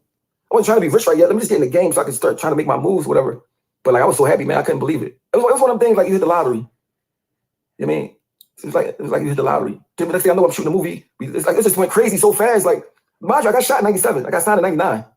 So it's like 2 years from laying on the ground about to die to on tour in 2 years. Like, it was like one of the craziest things ever. Like, damn, that's God. Well, $750,000. It is for the whole project. It includes marketing and everything else like that. But did they cut you a check right after? Yeah, you got to cut a check. It was like it was a nice check. More money than I think I ever had in my life at that time. Like, I mean, plus back then, all your managers was drug dealers. I mean, that just had a bunch of money, so you didn't have to buy nothing. I mean, everything you want this car? Go ahead. You want this? Man, your life changed instantly. As soon as you sign that deal, your life changed instantly. I mean, of course, now rap money's bigger than it was back then. I mean, but still, it's bigger than anywhere I could have worked at, anywhere, anything I could have been doing besides that. I mean, so like, plus it was so much. I had just turned 21. I got signed. My birthday, August 2nd. I got signed August the 21st. So I just turned 21. Well, didn't you say that Jadakiss was trying to talk you out of signing to Jay-Z? Yeah, because he wanted me to come, be with him. But he was still in that thing with Puff Daddy, trying to get out the Puff Daddy deal type thing. I mean, I wanted to be with Rough Riders bad. I used to go to Rough Riders studio every morning. I just walked in there every morning, be in the studio like I was signed to Rough Riders. When they had their little floats on the Puerto Rican Day Parade, I'm on a float with the Rough Rider. I was a fake Rough Rider, like, you know what I mean? I wanted to be Rough Rider, like, you know what I mean? So I was just trying, and then wow, you just see me come down there, like, I just come. For me, it was like, if this don't work, I don't know how I'm going to survive. You know what I mean? Because I just didn't want to go back to just doing the same thing I used to do before, you know what I mean? Damn. Okay, so you signed a deal, and then right afterwards, you start filming the State Property movie. Yeah, right away. And is that when you met the other State Property guys? Well, you know, when I got signed, all State Property wasn't there yet. Only Beans was there. So I got signed before Freeway, before Chris and Neef, they wasn't there yet.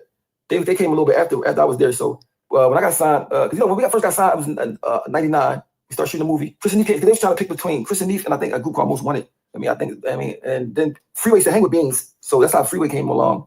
P.D. Craig sang with me. That's how P.D. Craig came along. I mean, so like we just all be together. And then P.D. Craig ended up being, we went to Hot 97. After we did Hot 97, they said, yo, y'all should be together. You know what I mean? We went on tour off the Hot 97 freestyles. From about 14 cities, and every city knew every song, but they just didn't know how we looked. There wasn't no internet. Okay, so you're signed to Jay-Z, you film a movie, your life has changed, but then in 2000, you get locked up for murder. Damn. Right? That's what I'm saying. Like, it's so crazy. Like, I'm talking about, so they kicked my mom door in looking for me for a murder. I called a lawyer. I said, are they saying I did it? Or are they saying that they want to question me about it? They said, no, you did it. You need to get out of town or go turn yourself in. I said, I'm not turning myself in. Because I mean, so I didn't know who it was or nothing. I just ran. I went to Atlanta. Was down there for 6 months. I'm watching State Property on Saturday Night Live. I'm watching them. I mean, I said, and I'm on the run, just sitting in this house in Atlanta, just stressed out. Like, God, again, like, come on, that I made it through. They ended up finding me in Atlanta. What? And they locked me up. They flew me on a plane from Atlanta, a regular plane with regular passengers, shackled up to Philly. I mean, whole time they asked me, why did I do it? They interrogate me on the plane in front of people. So regular people sit in front of us. I'm at the window seat, and there's two cops, like two detectives, right? Like, just tell us what happened. The whole ride to Philly.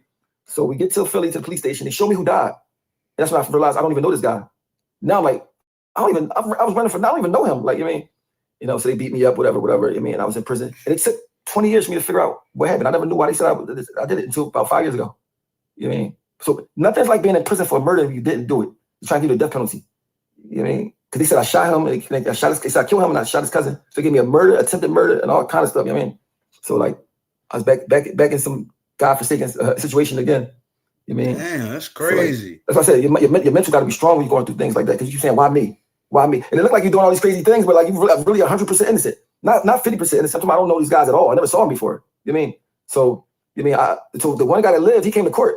Mind you, it took like a year to go to court, just go to preliminary hearing. I'm in jail. You know what I mean? So when we get to court, finally get in the courtroom, I see the boy. I'm like, yo, I don't even know you, bro. Like, why are you saying like, wait? And he said, he was like, he's too tall. I don't think that's him. Mind you, I've been sitting in prison. You know what I mean? So they didn't find me not guilty. They said, well, until we find more evidence, we're going to let you go. But we find any more evidence, we're going to come back and get you. So that's even to now. You know what I mean? So the guy that got shot, that seen who did it, I kept calling, trying to get in touch with him. He never would talk to me until about 5 years ago. And that's when I found out like what happened. I said, what? New customers get $100. Niggas try to said his name and shit. Oh, yeah, I got a commercial and shit. My fault. Damn, yo, this nigga story deep. Pause. I got a commercial like a motherfucker. You know what I mean? Jimmy the Saint. Yeah. So what happened was he got caught with a brick in his crib. Hold on. They trying to get telling the story. Y'all telling the story. So about 5 years ago. And that's when I found out like what happened. I said, what? My manager set me up. You know what I mean? Jimmy the Saint. Yeah. So what happened was he got caught with a brick in his crib. So mind you, got caught with a brick in his crib, and he just started getting people locked up. And mind you, I was his main young boy. I used to hustle for him. I don't know. He just like picked me. I mean, I don't know. I think it was over this girl. He liked whatever, but he picked me. He went to the boy house and said, yo, I know who shot you. And the boy like, how you know who shot me? He showed him a DVD with me on it. The boy like, I don't know if that's him or not. Like I'm telling him, he did it. He confessed to him that I did it. Then he brought the cops to his house. And the cops took his statement, whatever. I mean, so that way Jimmy the Saint never had to get on the stand because he got the boy to say it. You know what I mean? So the guy, he lived upstairs from me. So he must have heard their situation and just threw me under the bus. I mean, and that case right there ruined my life, kind of like, I mean, made me a convicted felon. Like, I mean, it did a lot. Because I got the case for that murder. Some guy said I tried to blackmail me for $10,000 like 2 years later, and I lost the case. I mean, but it was similar to the murder. So the cops from the murder came to the courtroom for the robbery and was like, it's the same thing happened in the murder, Your Honor. The guy said he did do it, then he said he didn't do it. Either he's paying these people off or he's threatening them. The judge found me guilty, revoked my bail. I mean, the guy said I robbed me at our show, state property show. He said I robbed me for $60 and I lost. Man, I just couldn't believe it, man. Like, I was like, yo, that's crazy. Delaney Foxworth, that's the guy's name. I mean, so like, but without that murder case, they would have never even. I mean, the robbery wouldn't have worked because like the guy said I didn't do it at the trial. Like he didn't do it because he kept trying to say, "Yo, give me $10,000. I won't say you robbed me." I'm like, what? If I knew now what I know now, they just gave him $10,000. I mean, because once you're a convicted felon, you can't live certain places, you can't work certain places, you lose a lot of rights. And I was 23 years old. So with that murder, your own manager set you up. Yep. To get out of a brick of cocaine. Yeah, yep. Is he still around? He's still around. Yep. But have you ever confronted him with this? Yeah, so I just found out this about 4 years ago. I never knew. So when I found out, I was going through this thing. Trying to get me, so like, I didn't even know how I was going to tell him, but he ended up kept calling me because he didn't know I knew. So one day he called me and I just snapped, like, I know what you did. I mean, he had a heart attack, whatever. But he tried to deny it, whatever. But he told him more than just me. He told him a few people. He told him like a few people. I mean, but I couldn't believe it was somebody would do that to me. I mean, because he tried to get me killed. Like, I mean, damn. So like, that when I found that out, like, at the point I am in this life right now, I thank God for stuff that I can't take a risk by doing nothing to him and nothing like that because I got too much to lose. I mean, God gave me a lot of chances, a lot. I got it. So I don't try to do nothing. I mean, of course, when somebody do that to you, you know you want to do something to them. But when you get older, you start knowing better. You start letting karma and God, whatever, handle some things for you. Like, I mean, because like, I got a granddaughter now. Like, I got stuff like that. I mean, so like, I can't be thinking how I did when I was 20-something. I mean. Okay, well, that whole situation ultimately pans out. The whole murder situation. It pans out, but it kind of don't because that made the cops on me. Like, I'm talking about a personal vendetta. Like, talking about to the point that it's like terrible. I mean, even to now. I mean, I'm talking about terrible. They feel like I got away with so much stuff. They feel like they never look at it like you didn't do it. Never. You did it, you got away with it. I mean, so like I just did 3 to 6 years for some weed, a little bit of weed. I mean, like not only that, I'm a convicted felon for nothing. I mean, but let me tell you the crazy part. The judge that sent me to jail for the robbery I didn't do, I'm in prison, about to come home for this case, this weed case. I see he died in the fire. His wife got out, but he didn't. I just see his face big on the. Like I said, that's crazy. I mean, I don't really wish death on nobody, but when you take somebody's life like that just because you can, I mean, God, I don't know why people think they're above God. Like, I mean, and I'm not a super religious boy, like, but I know it's something made humans, and I feel like they're watching everything. So if you do certain things, how can a man that's 75 years old don't get out, but his wife that's 80 get out the house? You know what I mean? How you get stuck in the house and die from fire? I mean, so you had hell on earth because he took my whole. I mean, he convicted me. I mean, and this how they get you. They convict you of an armed robbery, minimum 5 to 10 years, right? They come to you and say, listen, if you say you did it, we take the gun off and make it a regular robbery and give you immediate work release. So now you either gonna go upstate for 5 years and try to get a pill, or you can go home in a few months, or while you on work release. First I said no. I said, no, I'm not doing that. I'm not saying I did something I ain't do. But then, I'm gonna stay property popping. I see him on TV. I said, man, all right, come on. I had to go in the courtroom and apologize for robbing somebody that I never, I mean, the hardest thing I ever did in my life, bro. I mean, but it's like, man, I'm 23. We popping. We got movies out. Like I said, man, I gotta get out of jail. I mean, so like that ruined everything. Because once you do that, you can't take it back. It's like, so. Damn. Well, around this time, Rockefeller is beefing with various entities. Yeah. There was the whole state property locks, Rough Riders beef. This is the crew you were cool with before, but now you're on this side of the fence. But see, the way I looked at Jadakiss and how I respect Jadakiss, right? I never could see a rapper against him. I look at him past music, like, man, I look at him like I got a lot of respect for him. Before I even knew Beans or my squad, no, so I couldn't fix my right to rap about him. Period. I didn't say nothing about the locks. Period. I mean, I just couldn't do it. I mean, now I might help people write some songs against them, but I'm not. I mean, I just couldn't do it. I couldn't see me up one there. I remember knocking on his door, him throwing $100 out the window to me when I had no money. You know what I'm saying? So like, I was like, man, I can't see nothing about it. Like, it was almost like seeing your two cousins fighting. Like, but I mean, you just hope they just stop soon. Like, just hope it just be over soon. I mean, so like that was like rough for me. But if you ever listen to Hot 97s, I never say nothing about them. Period. I mean, so like that's how that went. Damn, so he loved the locks. Damn, he said I ain't getting in y'all beef. But Jay-Z was also beefing with Nas at the time. Yeah. So I ain't know Nas, so I don't know you, bro. So like, I mean, when he told us to come at Nas, I come at Nas, I don't know him. I mean, I didn't know him at all. But I just didn't like the way he told us to diss Nas. Cars, cool salute. Nas, but don't get us cool with Nas, right? Yeah, we don't know Nas. We dissed him because you asked us to diss him. Because he was on the get. Hell yeah, we in here, Carl. I'm doing a damn Oskino and Sparks interview. We're going over Oskino. I keep calling this nigga Sparks. Going over the Oskino interview and shit. Getting to know the nigga. This is a real street cat. He ain't say no, nothing crazy. Yeah, see what I mean? So we dissing Nas. Mind you, I don't know Nas. We ain't know Nas at all. Like, of course I know he rapper, but I'm saying I never met him, never saw him. He tells us this Nas, then you get back cool with him. That's like me telling my friends, yeah, go shoot up Vlad house, right? They go shoot your house up, then I get back cool with you. But they shot your house up. So you still don't, but you cool now, but I never fixed it with them, and I'm the one told them to shoot your house up. So like, so you still beefing with them. I mean, so like I said, bro, like, I mean, why I didn't understand that part. Like, but I started understanding that, people in the industry move different from people in the streets. Like, the streets got different rules than business and industry. So, I mean, well, yeah, at the time, you said that you were so loyal to Jay-Z, you would have shot Nas if you would have asked him. I would have. I mean, you gotta remember, there was a time when Jay-Z was like the rap Michael Jackson. Like, I'm talking about, like, Biggie died. It wasn't even no competition close. I mean, till DMX came out, I mean, it was like Jay-Z, that's it. Like, that was it. You know what I mean? So, like, that was like, mind you gotta remember, you live in a ghetto where though nobody has millions. You never seen nobody that's black, that's young with millions. I didn't at the time. I never seen nobody with millions of dollars, like, living a certain type of way that you can't believe even exists. Man, and they mess with you. So you're like, man, mind you be loyal to a guy that just got a street corner that you'll kill for. Of course you'll kill for somebody that's a millionaire that can pay for your lawyer. You know what I mean? So like, I was thinking so street back then, I didn't even know nothing else. I just knew street stuff. You know what I mean? So like, but I think Jay-Z was a street guy, but like he like used to be a street guy. I mean, he's transitioned to something else. Like, so I didn't know. I mean, the way he think, my mind wasn't there to think of the stuff he think about yet. Probably still not. You know what I mean? I mean, was Jay-Z helping you with the legal bills during this time? No, but Dame Dash was. But they let me spend the money out my budget to fight the cases. You know what I mean? Oh, okay. But Dame was hands on with like my whole everything. I mean, he always stand for me and everything. Like, I mean, I couldn't believe it. Like my when Dame was popping. This back when he popped. I mean, so even the sheriff was going crazy. Like, you see Dame Dash. Like, so Dame helped me out a lot, man. He always was there, even to the day. You know what I mean? Well, you're at Rockefeller, and Rockefeller starting to expand as well. Like you mentioned, the other state property guys are being brought in. Kanye comes in. And Dipset comes in. And this is mostly through Dame Dash. In terms of like Kanye and Dipset. For sure through Dame Dash. Dame Dash, without Dame Dash, it wouldn't have happened. Right. From your point of view, I remember interviewing Joel Santana about this. He said that Cameron and Jay-Z always had kind of a funny relationship with each other. Like they were kind of put together, but they never really liked each other. Did you see that? Yeah. Mm-hmm. Jane Cam never really, I'm not gonna say got along, because it's like a weird word, like never got along. Like we're not like kids, like, you know what I'm saying? But they had like a funny relationship, you know what I mean, with them being, they never really clicked and meshed to where it was like, it felt like we were truly Rockefeller artists, if that makes sense. You know what I'm saying? Game always showed us that love and that, you know what I'm saying?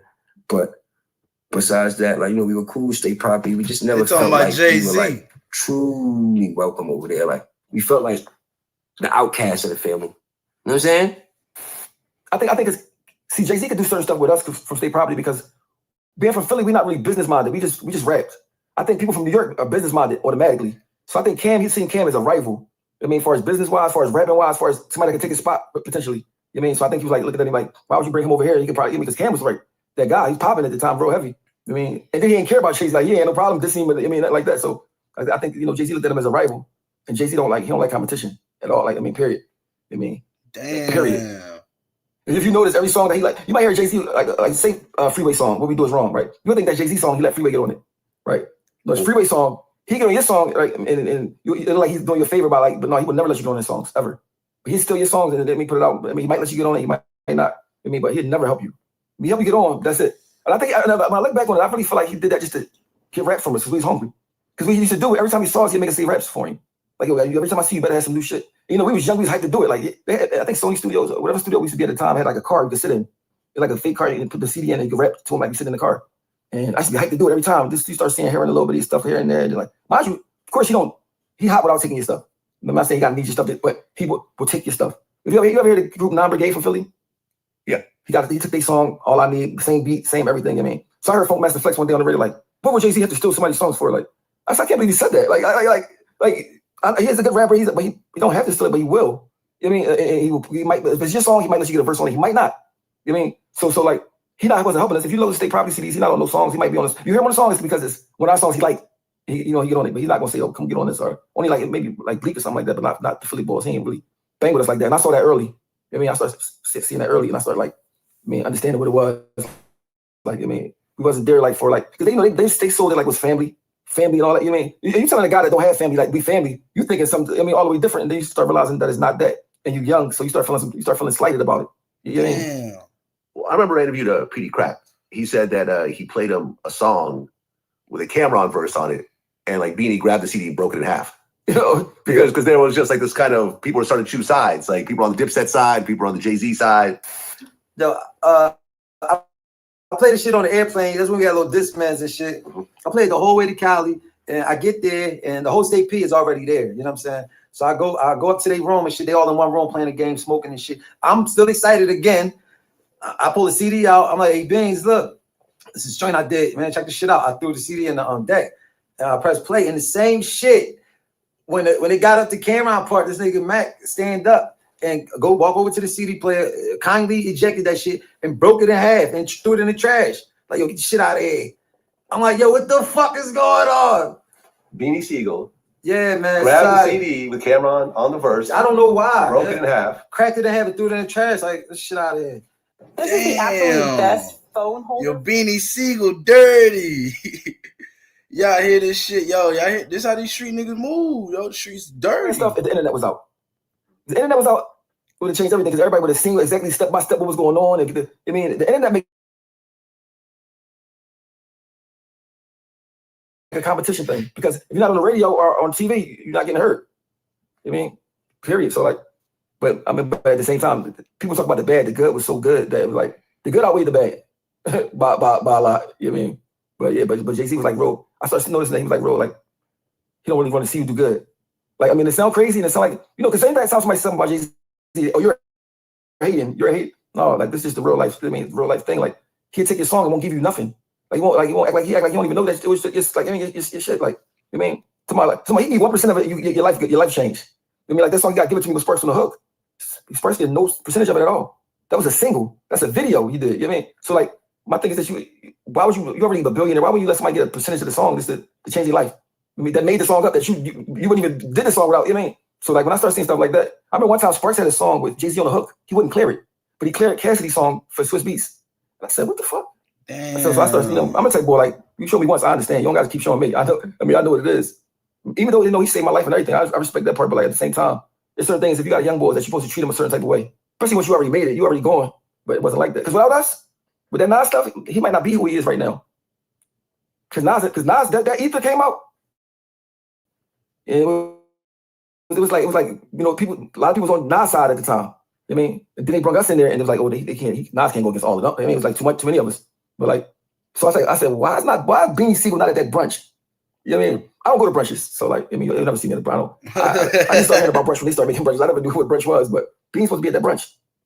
So everybody got these Rockefeller chains and all that. Beanie Siegel supposed to be at that brunch if he wanted to be. You know what I'm saying? Well, but the State Property movie and the soundtrack does come out. Yeah, come out. Mm-hmm. And you're all over the soundtrack. You know, I have no problems with that. But at the same time, every time he put out a CD out, he put a CD out at the same time.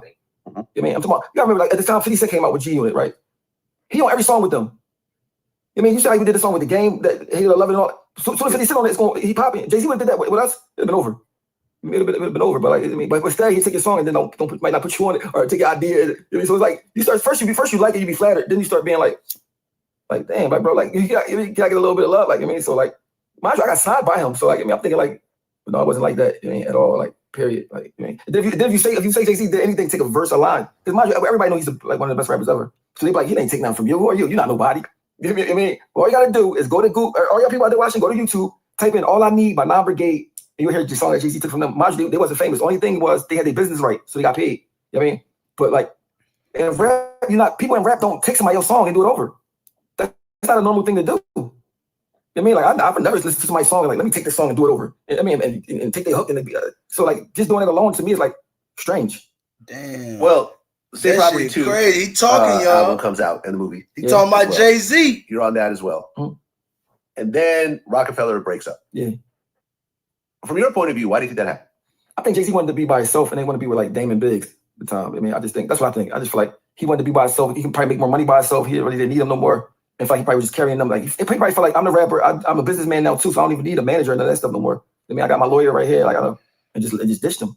You know what I mean? I just think he just ditched him. I mean, because for me it was like that. Y'all was like people for like, especially for black people to look up to, young people in the streets to look up to. When they broke up, it was like devastating.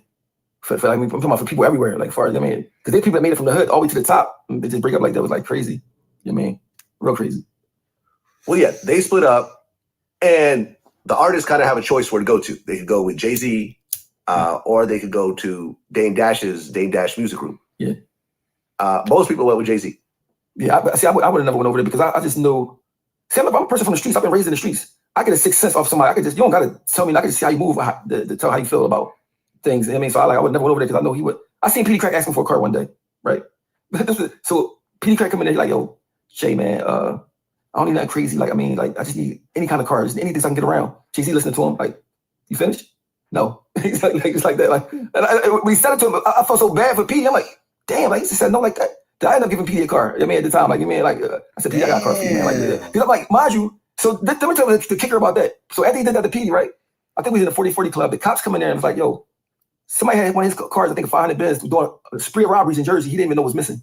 Like, you know what I mean? I said, you got like 500, 600 Benz missing that you don't even know missing, but you told P.D. he can't get a squatter. I mean, and it wasn't even what came out of his pocket. He just took it out of the budget, whatever. And when I see stuff like that, it made me like, I don't understand that kind of stuff. You know what I'm saying? So I'm like, oh, damn. And then it's different if he said, well, I can't do I need $100. Guess I'll just rot until payday. Commercial, y'all. Hold on. Damn, Jay-Z dirty. He won't give my nigga P.D. Crack a car. Like hard enough. I'm talking about him hard nose. Like he couldn't wait to say no. Like, you know what I mean? Like he was waiting all his life to tell him no. You know what I mean? So I'm like, I just don't know nobody that treat their artists like that. You know what I mean? Well, but to be fair, like this is one of the owners of the label. It's not your parent. You see what I'm saying? He gave all you guys opportunity, and ultimately, it's up to you guys to run with that opportunity. Damn, now he talking about, yo, Vlad ain't shit.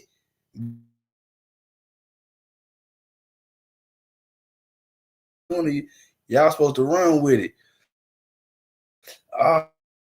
Oh shit. Let me hear his rebuttal. See what I'm saying? It's not up to him to continuously. No, that's not continuously. More. So if you had an artist that had a budget, you wouldn't let him get a car. Like if he needed a car, like I mean, see, my thing is this. You see, I'm from the streets. Well, but they let you use your budget for your legal bills. No, see, the thing you gotta understand is I never said I needed money from him. I never. So people could get this confused. I gave P.D. a car. I was cool. I mean, I never asked for nothing. I mean, period. My thing was just about loyalty. My thing was about like, well, if I work for this and I did this, shouldn't I get paid for it? I mean, like I would never go there. I mean, actually, I was rolling, I was doing good. Like, you know what I mean? So, but what I'm saying is this: if I got an artist, especially Petey Craig is real, like he's a star. I mean, I got a 600 bins missing. They just made me president of Def Jam. I can work a car out for you. Because you stealing all our music anyway. We don't get Universal taking all the music. I mean, we don't get. I can't even put "Been Down Too Long," one of my songs from Rockefeller, on Instagram. So I put up like you get your own rights to this. You know what I mean? So my thing is this: if you say we're family and your young boy not driving, that make you look bad. Damn. I don't want to be a $100 million guy. My guys walking and get on the bus. You know what I mean, especially when I know if I didn't think he was worth it, I would have signed him. You know what I'm saying? So that's just why I said I didn't understand it. People always think like, well, Jay-Z don't got to do this. No, he don't got to do nothing. But when it's not even coming out your pockets and it's something small, if I can give him a car, how you can't give him a car? That was my thing. You know what I'm saying? So like those things like that, mind you, I never said nothing about me. They always think I'm complaining for me. I don't complain for me. I was cool. He did what he had to do for me. I made it work. I mean, he didn't do what he do. I mean, so not that, just a simple fact that if somebody's taking your stuff or using your stuff, why you can't just give them 5% of it or 3? I mean, anything. I mean, something like that. And why you act like you care about? My thing is, Jay-Z could say, "Yo, I don't fuck with you. I'm signing off for a text right off." He could say anything. We wouldn't give a fuck. I mean, but when you say we family and this, that, and the third, it's like, I mean, we young guys that right now wouldn't care. When we 21, I mean, from the streets, raised already dysfunctional. You looking at a person like, you mean, like they're your family, and then you find out that ain't what it is. You be kind of heartbroken about it. Damn. Well, Rockefeller breaks up. Mm-hmm. Jay-Z becomes president of Def Jam. Yeah. They give him his whole catalog back, except for Reasonable Doubt, which was done before they joined Def Jam. A lot of people go with Jay-Z. State Property breaks up. We broke up, but we still don't show together. Well, yeah, I mean, I guess, yeah, I mean, I brought this up. I guess it didn't really break up, but you guys just stopped doing stuff together. Mm-hmm. But I mean, for me, you understand, like I told you, I was living, doing robberies and all that. But so I got signed, I started doing other things with my money, like illegal stuff. But I mean, so I was like, cool. I mean, I was like, because I refusing to go back. Like, I mean, so what I was doing was more, I should have been more focused on music, but I was more focused on not going back to the bottom. I mean, so like I was doing some other things, but I was cool. I mean, all I needed was that little boost, that little push. And I mean, that was it. I mean, so like, I had no complaints about that. My complaints was about, I thought we was family. I thought, I mean, you want to see your young boys eat. That was my whole thing. I mean. Well, but after Rockefeller breaks up and State Property stops working together, you go back to the street. I was in the streets the whole time, really, to be honest with you. Like, oh, shit. Because that's all I knew. And, and my thing, I tell people this all the time. The only thing worse than being poor your whole life is being poor, get some money, then go back to being poor again. You know what I mean? Like, so that was my fear, especially in your 20s when you got to show off. With Rockefeller, you got to show off. Like, I mean, because Jay-Z saying your name on songs, you can't be getting on the bus. Like, you know, let's go look like, I mean, it looks crazy. Like, I mean, so like, keeping up the appearances, you know, when you're older, you don't got to worry about those things. But when you're young, I mean, you care about all the wrong things. Like, man, I got to look like this. I got to be like this. Even though they're not helping me, I got to. So, I mean, I figured it out. I mean, I told you I came from the bottom. So that little push they gave me, that's all I needed. So. Well, so you were in the streets the whole time. Yeah. But then your house gets robbed. Yeah, my house got robbed twice. Yeah. Damn. And then at that point, you kind of put the streets to the side. Yeah. It was okay. I'm not going to even put the streets to the side. I stopped selling coke and started selling weed. I said, your weed give me less time. You mean, it's so hard. We from the streets, it's so hard to just leave it. Like, you mean, if like every time you leave it, somebody call you for something, like, that's money you missed. Like, that's money I missed. I mean, but you know, it take you to get older to start understanding what life is really about. I mean, because I thought rich was money, but now I realize rich is, if you wake up happy, you're rich. You have all the money in the world, you wake up, you're not happy. Oh, singing commercials. Damn, Vlad ain't playing. He said, you watching. Hell yeah, I'm still here, y'all. Shit. You don't have no money. You mean, so. Right around 2006, that's when you first met Meek Mill. You wake up, you're not happy, you're not rich. You wake up happy, you're rich, even if you don't have no money. You mean, so. Right around. That's a bar right there. That's a motherfucking bar right there. Hold on. And you wait, what? Hold on, that's a motherfucking bar. Which was money, but now I realize riches. If you wake up happy, you're rich. You have all the money in the world. You wake up, you're not happy, you're not rich. You wake up happy, you're rich, even if you don't have no money. You mean, so. Right around 2006, that's when you first met Meek Mill. Yeah, about 2006, yeah, met Meek Mill. Yeah, he was a kid trying to rap in Philly. I mean, and I believe it was my guy. It's like my little brother at the time. Like, I mean, I had a lot of love for him. I mean, so that was like my guy. Before anybody knew him, and A.R.Ad. I got a song with Meek and A.R.Ad from 2007. Nobody didn't know neither one of them. You know what I mean? I was like A&R to the streets because I like rap music. I like rap music so much. I used to listen to the guys that wasn't nobody all the time, see who was hot, and you know what I mean, and mess with them and all that. And Meek Mill's my favorite one out of everybody. Him and Joey Jihad. Yeah, I was with Joey Jihad. I met Joey Jihad about a few weeks before that, and the Meek Mills pulled up, and it was bad when I was outside for like hours and hours and hours. It was like, this was like 2006. Yeah. I mean, after that, Meek Mill started being with me a lot. Man, we got like he probably got more songs with me than he got with anybody. You know what I mean? That's my guy. I mean, but we don't see eye to eye right now. But my thing is this: people think I hate Meek Mill. It's not like that. It's like some of the stuff he do I don't like, and it's just that it's public, so like it look crazier than it is. But it's not like no real life thing. Because I'm proud of the stuff he done. He came from the bottom. I mean, and every time they count him out, he always find a way to stay relevant. Like he resilient. But Philly a hard town. When you do one little nutty thing, they're not gonna let you live it down for years. You know what I mean? But I mean, I just think what his problem is that he don't have nobody around him to keep it real with him. That's it. I mean, but it ain't no thing where like it's like hate Meek Mill type thing like everybody think it is. It ain't like that. I mean, yeah. I think you talked about this, the whole matching outfits with Diddy. I don't like that. Yeah, I don't think anyone did that. If he had a real friend around him, he'd be like, "Hey, Meek." Nah. Like, me was somewhere, and I just about to get interviewed with you, right? We got the same shirt on. I'm like, yo, one of us got to take this on. Yeah, we got to take this shirt off. Yeah. I mean, I think Meek was kind of starstruck probably a little bit because it's still Puff Daddy at the end of the day. Yeah. I mean, and he's just like, man, they not wrong with this. But after the stuff, this allegation started happening, then that picture looked crazy. Because I would bet $1 million that Meek not gay. I can't see him being gay. Like, I mean, yeah, I don't think so either. That's just like they just trolling me. But Meek knows he feed into everything. Right. I mean, like, you got to argue with everyone. Like the industry. But like, no, like say something, God forbid, something's happened to Meek, I'll be devastated. Like, something happens to him for real. Rap stuff to me is fake. It's a rap world and it's a real life world. I mean, I can diss Meek all day in the rap world. I mean, I don't care. It's not real to me. When you've been through real shit, been shot up and been in prison for all that, no, that shit's not real. You know what I'm saying? But sometimes Meek not really a street guy, so he don't know that the difference. He just like, I mean, he just like got to defend himself all the time. When you won the game, you don't have to respond to everything. You know what I'm saying? Well, you said that when you met Meek and Joey, you thought that Joey was way better. He was. Hey, he did show. Yo, he did show his. Whatever, 18 years. I seen that shit. Meek started getting better fast. They started getting better fast. With Meek, the difference between Joey and Meek was Meek knew how to make a good hook. Hook is the song. He make hook effortless. Like, he just do it like easy, like every time. I mean, so like, he was dedicated to the studio. Like, you had to tell him to go to the studio. He was in there every day. Like, that's what he did. I mean, and one thing about him, he'll write a song and know it like he had it for years. Never seen nobody. I mean, so like he was made to be a rapper for sure. I mean, well, yeah, I think you mentioned that Joey is doing DoorDash now. I don't think nothing wrong with DoorDash. Not there's anything wrong with it, but it just shows how different your lives can happen. You can be right next to somebody who ends up being a multimillionaire, internationally known, and one conversation, one decision could ultimately not lead you in that same direction. But guess what? The person that's doing DoorDash could be happier than the person that's a millionaire. This is true. Because with money comes problems. Yeah, but I'd rather have money problems than no money problems. But so you gotta understand where you live at too. Like then you gotta understand you're white, Vlad. That's just being honest. Black money problems is different from white money problems. I think having money. Vlad, let me just say this. Nah, Vlad, you don't know what the fuck you're talking about, Vlad. Vlad is something like one. Vlad trying to understand. Vlad, you don't understand it. Man, hold on. These nigga problems. That's what he trying to tell him. Like, hold on. When these niggas get money, they start acting a different way and shit. Like, hold on. Vlad, like, hold on. I've never seen this before. Or when you go through shit, and we all go through shit. We're all going to go through health situations, family situations, heartbreak, loss, and everything else like that.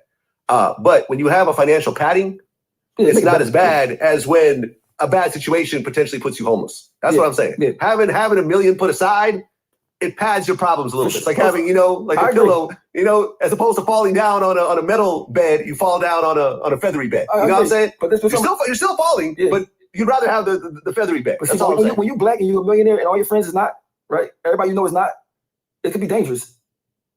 I mean, it could be real. It could be real. Matter of fact, I'm not gonna say it can be. It is dangerous. Like, you gotta move a certain way. Having money is still better than no money. Not having money. I agree with you on that. But I'm just saying. Yeah. Like I said, if Joey happy doing DoorDash, I don't know if he is. I don't even know if he do DoorDash or not. Yeah, I mean, but I'm just saying, like, my thing is, if you happy doing it, more power to you. You know what I mean? Yeah. Because everybody can't take the spotlight.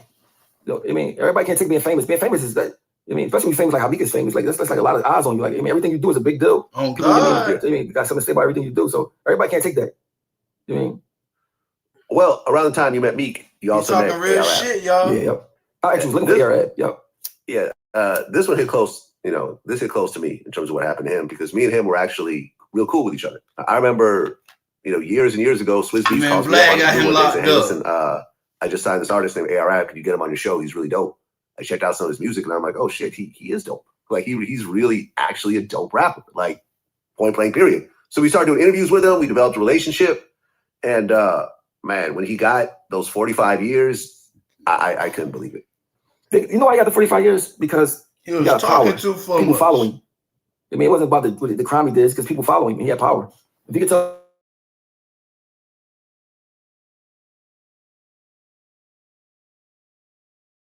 45 years for selling drugs, like, come on, like 45 years, like that's just hopefully give it back, man. I mean, that's my guy.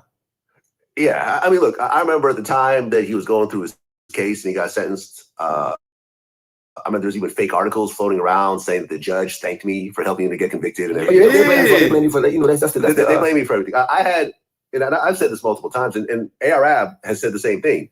Whatever interviews we did had nothing to do with this case whatsoever. They were never brought up in court. They had nothing to do with nothing. He was talking about his past. Be brought up in court. The judge heard it though. An actual snitch. Yeah. And his crew that told on everybody. Yeah, I know. That's why he got convicted. It had nothing to do with Vlad TV interviews. Nah, yeah, and the really sad part, because I remember I interviewed this lawyer, Mo Gangat, who went through his case carefully. And what he said was, at the time of the sentencing, Ab was just really upset and had like a real kind of like angry look on his face. And the judge picked up on it and made a mention of it as he was giving him the 45 years. Oh, like it's like took it personal. Took it personal. And I remember Mo, the lawyer, said that if that was his client, he would ask for a recess, pull him aside and say, listen, I know you're upset right now, but you gotta smile and be polite. Just get through this next 30 minutes, because this is gonna affect the rest of your life. You know what I'm saying? Because judges do, like you said in your case, they're people just like you and me. They're petty, just like you and me. They'll take out their, they get a fight with their wife earlier that day, they'll take it out on you. It's a shame. And it shouldn't be like that, but this is what happens. Yeah. My case, the guy said I didn't do it. The judge got off the bench, walked down to the table and said, I find something fishy going on. Immediate revoke his bail, immediate custody. I said, what? But he was right in front of my face. Like, so like, judges, they definitely get God complex and do whatever they want. I mean, but I think Ed gonna get out. Fuck the judge. He's too talented and too gifted to be in jail for the rest of his life. That's what I say. Fuck the judge. I'm cool. With his manager, with Dark Low, like it's just the whole thing is sad, man. The whole thing is sad. I think Philly took a big loss. For sure. Yeah, PNB Rock. Yeah. So like, yeah, I mean, because those are like the three guys, like Meek, PNB Rock, and of course the Lil Uzi. That's like the fourth most famous like rappers we got, in Philadelphia. So like, those are two big losses. I mean, well, at one point you claimed that Beanie Siegel was stealing money from state property. Yeah. Well, what happened was we had the first tour we went on. Mind you, I was young and I was stubborn, right? But I wasn't lying. Like, you took money, whatever, and I wouldn't let it go, because I told you, like, 50,000, 100,000 for me was like, man, you know what I could have did with that? You know how much hustle I had to do to get that? Like, so I wouldn't let it go. And as though they never admitted to doing it, I just wouldn't let it go. You know what I mean? Of course, now I know like that don't even bother me like no more. As you grow as a person, you can't believe the stuff that I used to care about. But especially after I lost my son, it made a lot of things not important to me that I used to think. Then Beans came to my son's funeral. You know what I mean? Mind you, I've been dissing for 20 years. Like, every time I took Beans, oh man. Beans done stole the money and he's still cool. I told him, man, all right, it's over. You know what I mean? Like, so, but when Beans got shot in Atlantic City, I was out there, to make sure he was straight to the hospital. I said, I think it better we can go back to beefing. But like, it's a line between rap and then real life. You know what I mean? But like, I want nothing to happen to him. So I was out there, when he got shot, and he was there, when my son passed away. You gotta remember, we've been in the group since the 99. You know what I mean? Like 25 years, more than half our life. So like, you know what I mean?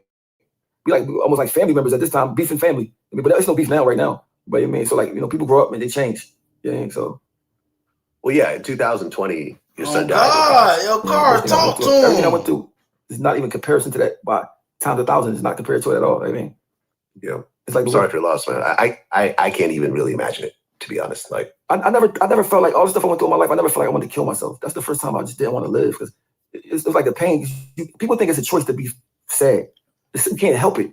You wake up. That's what made me know. That's why I always say, like, if you're rich, you wake up happy. I realized I was rich. I didn't even know it until I started being sad every time I woke up. Like, oh my God, it's like you just feel dread.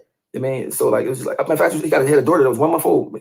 I just talked to her. Her birthday is tomorrow. She turned 4. You know what I mean? He only had it for 1 month. His last text to me was, Dad, she looked just like me. You know what I mean?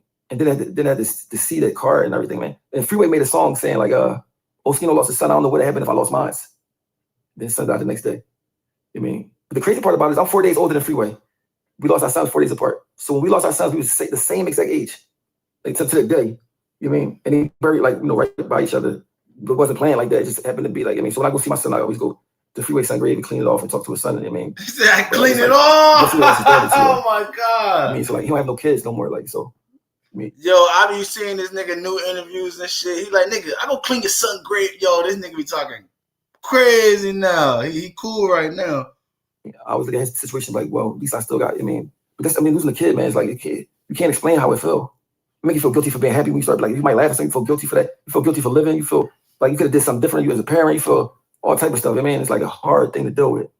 I just got to the point where I can talk about it without crying. I mean, that's real shit. How old was your son at the time? 19. Damn. Yep. And he's with his girlfriend. It's like, I don't know if you got how many kids you got, but when you have like multiple kids, you always got one kid that's your favorite. You don't say it, you just know it. And they know it. Like, I mean, so that was like, my God, like.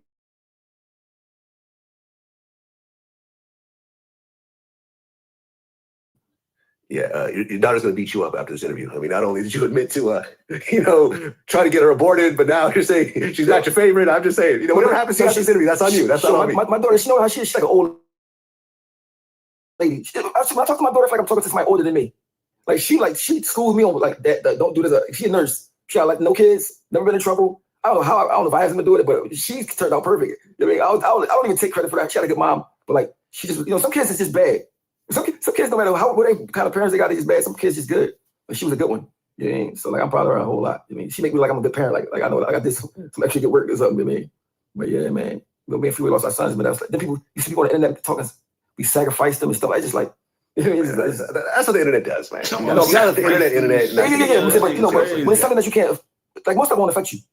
But if you have a kid you lost and you see anything, it's gonna make you're a human at the end of the day. Mind you, my son was in a car accident, so I never seen a car on fire. The one day, I'm like 6 months later after he passed, I'm on Instagram. Somebody had videotaped it, and I just happened to see it. I mean, because I never saw it on fire, and I see it. It's like, Carl. I right back into my like. I mean, like that's why I see how what's the guy Anthony Bourdain who killed himself. I see how you can want to kill yourself. Like I mean, like because you just feel like everything's like you feel like nothing worth living. You feel like you just feel dread. And I know it's a mind thing, but it's like it's crazy how you can really. People, I never thought I could feel like that. I mean, and I've seen that can happen to anybody if it happened to me. I'm like, damn, because I've been through everything.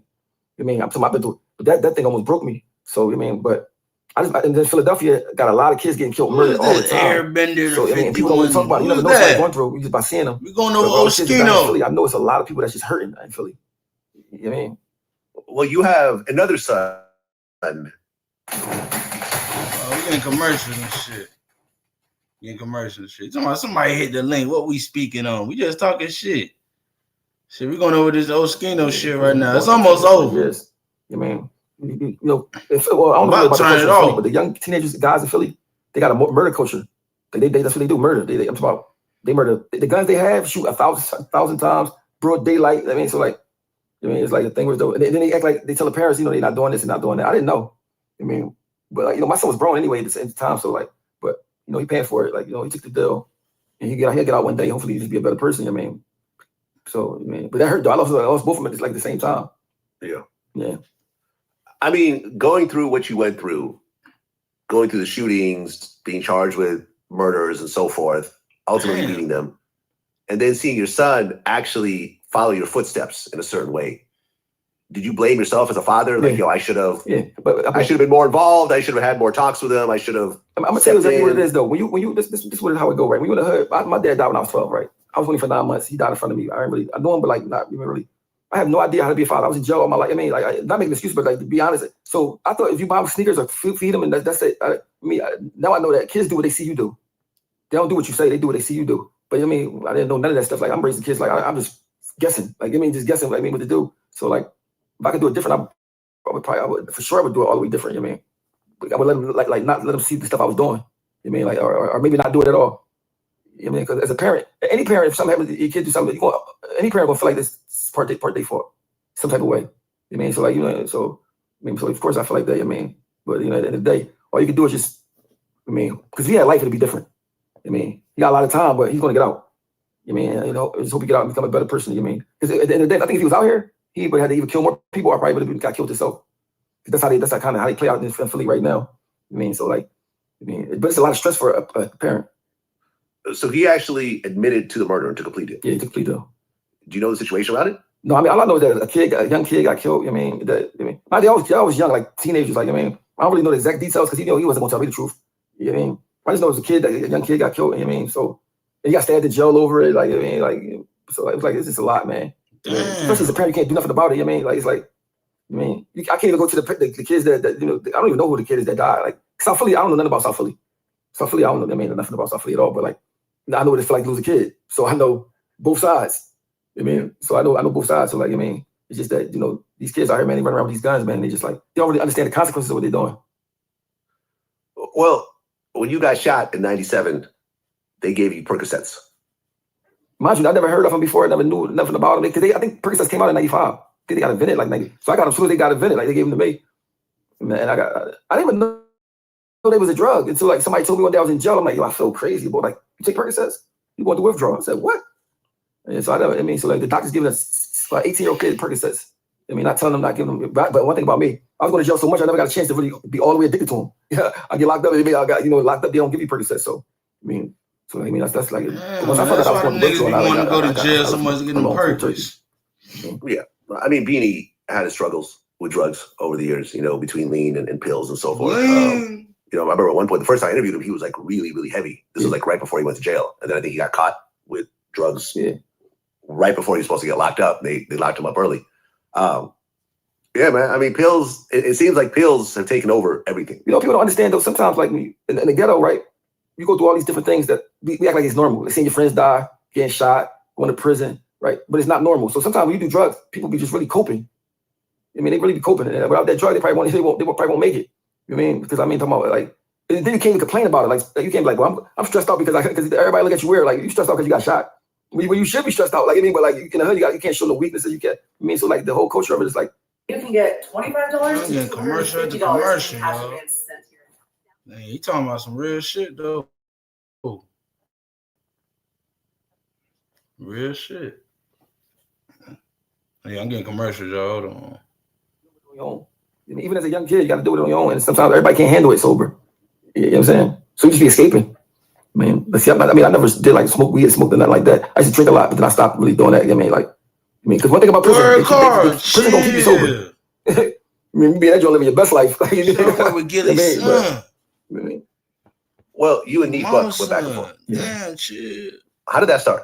Well, let me say this first. Right, Neat Buck was like out of state property. He was my favorite member. That was like my guy. When I was in jail, he wrote me, he only want to send me money. When I was in jail, so I come home. Mind you, I was in jail for 3 years. I come home. I want to go back to rapping, but I don't know how to get on the iTunes, and I don't know the computer at all. So I know Neat Buck did. So I went to ask him, like, Neat, I want to get on iTunes. He's like, well, just put it on my mixtape. I said, you don't get paid for my mixtape. So he said, well, I'll show you how to do it. It costs like $3,000 to get on iTunes. I'm like, damn, $3,000? I said, I just came home. I got like $800. Like, well, get $1,500 and you can owe me the rest. So in the mix of that, the next day I see something called TuneCore. I put $60 or whatever and put my music on there. Nothing happened for like 2 weeks. I'm like, man, that ain't work. Then one day some kid like, oh, your music on iTunes. I'm like, what? So I'm calling Neat to try to say, like, see if he knew that he was trying to burn me up. Was it a mistake? He wouldn't answer the phone for like a year. Like, I'm talking about leaving the messages. You know what I mean? And I couldn't believe that he would, like, I'm like, bro, so I don't know if he didn't want competition or I don't know why he did that to me when I just came home, but like, but I just, again, even though this was only like about 8 years ago, I was a different old. See, when you in prison for a couple years, you won't go. Prison, you won't go. Like, so everything that happens, you just go full steam ahead at it. So I went full steam ahead at Neef. Like, I went hard on him. But one thing about me, whatever I say is not a lie. Everything I say be the truth, but I just probably handle it different. The way I handle it, I used to go hard. Like, so I said, Neef. So I called Neef. I said, Neef, you try to give me for $3,000? Give me $3,000. I'm telling everybody you read it. Give me the $3,000. So, I told everybody you read it. It was the truth, but but everybody turned on me for saying it anyway. Like, that was crazy. I'm beefing with Beans, Meek, and Neef at the same time. Like this nigga is crazy. Like, just want to start trouble. But they all pissed me off. They all did something to me. It's different if you can't tell somebody why you're mad at them, but I can tell you, like, each one of them why I felt some type of way about certain things. But I want to handle the same thing like that now. Well, when you say that he snitched, was that something you just made up? Or no, he really snitched. No, he really told. I would never make that up about somebody. Okay, who did he tell on? It was this kid. He was at Best Buy buying some things at Best Buy. There was this guy, a young kid working at Best Buy. If you give him like a couple thousand, he'd give you double merchandise. So he told Neef, don't come to a store. Neef came to the store to get the stuff. And when Neef started getting the stuff out of the store, the cops came and locked him up. And he told, I got it from him and, whatever. So, that's all I needed. That's all the ammo I needed. Like, my thing is this. I'm from the streets. I'm not telling nobody about nothing. That's just, and I know everybody don't live by that code. And I understand it's a dumb code, but that's the way I was raised. You know what I'm saying? Then we're across state property. The state property is a prison. So bonds when I was going at Neef, I just got out of prison for doing a couple years. So I'm like, man, you can't be telling. But it ain't work. Everybody still mess with Neef. But I forgave him now. I never thought I would forgive him. I forgave him. I just think different now. Well, right now, they're about to auction Dame Dash's 1/3 stake of Reasonable Doubt. Dame Dash had basically lost a lawsuit and he couldn't pay up.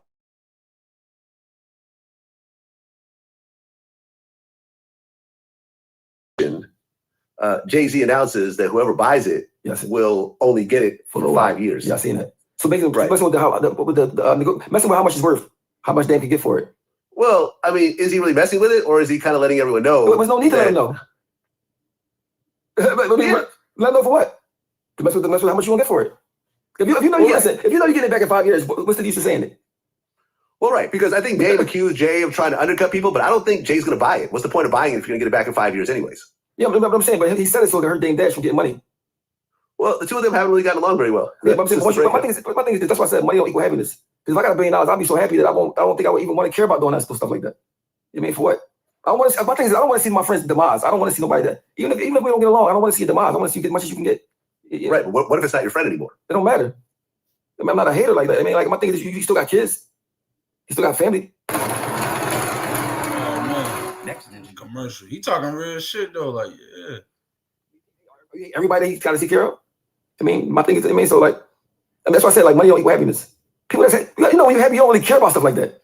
You be so busy somewhere else on the boat, somewhere like you're not thinking about trying to stop him from getting some pieces, a couple $1 million, whatever. I got to build. Like, you mean, so yeah, I'll tell you though, man. In my experience, the richest people are the most petty. That's what I found. You would think otherwise. They're the most petty. They're usually the most insecure. They get the most angry. You know what I mean? It doesn't make sense. And I catch myself doing this shit sometimes myself also. And I got to remind myself that like, yo, like this is ridiculous behavior, but it still happens. At least you can keep it real with yourself, though, and say that. Yeah, everybody can't do that. Like, for instance, Joe Budden was on his podcast, right? And he said, I said something about Jay-Z taking a stand on Beans and not saying he won't be responsible for him. And Joe Budden was talking about it on his podcast and said Jay-Z called him and said that I was capping. Like, I was lying or something. I'm like, what? A billionaire said I was lying when he know I'm not lying? Like, who cares what I say? You Jay-Z, like, I mean, you ain't supposed to, I mean, but I know Jay-Z watch everything. I mean, but my thing is this, I don't care who the fuck you is. Like, to me, all men is the same. I know you got money or whatever. If you're a sucker, you do sucker shit, you're a sucker to me, period. But these days, everybody dicky and they got everybody get a different standard. So if you got money, you get held by a different standard. I don't care about it because that's why I didn't need nobody to come. So I don't work for you. So I don't gotta do what you want me to do. I say the truth, how I really feel. Because my thing is if I did certain things that by somebody else did, if they had money, they hold me accountable for it. But this person they won't. I mean, that's how society is. I mean, so like people that got money walk around doing anything they want because nobody's gonna say nothing to them about it. I mean, if they do say something about it, they hating. I mean, so like. Well, look, like I've had my dealings with Dame Dash. You know, we both publicly talked about it. We don't get along. I really wanted to fuck with Dame Dash. Dame Dash was one of my heroes when I was just a hip hop fan before I was DJ Vlad. Like you saw him on TV and he's part of this whole Rockefeller thing. But once we started to do some interviews with each other, I interviewed him, he interviewed me, and we started hanging out a little bit.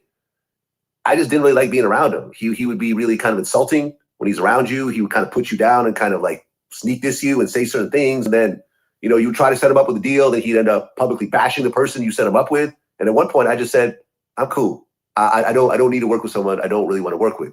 And I think that from my point of view, from the outside looking in, it appeared that didn't fuck with you. Dame was an integral part of making Rockefeller. No one's going to deny that on any level. But he also leg getting mad because he started hanging with the nigga. That mean he didn't fuck with you. He was playing in your face, stupid.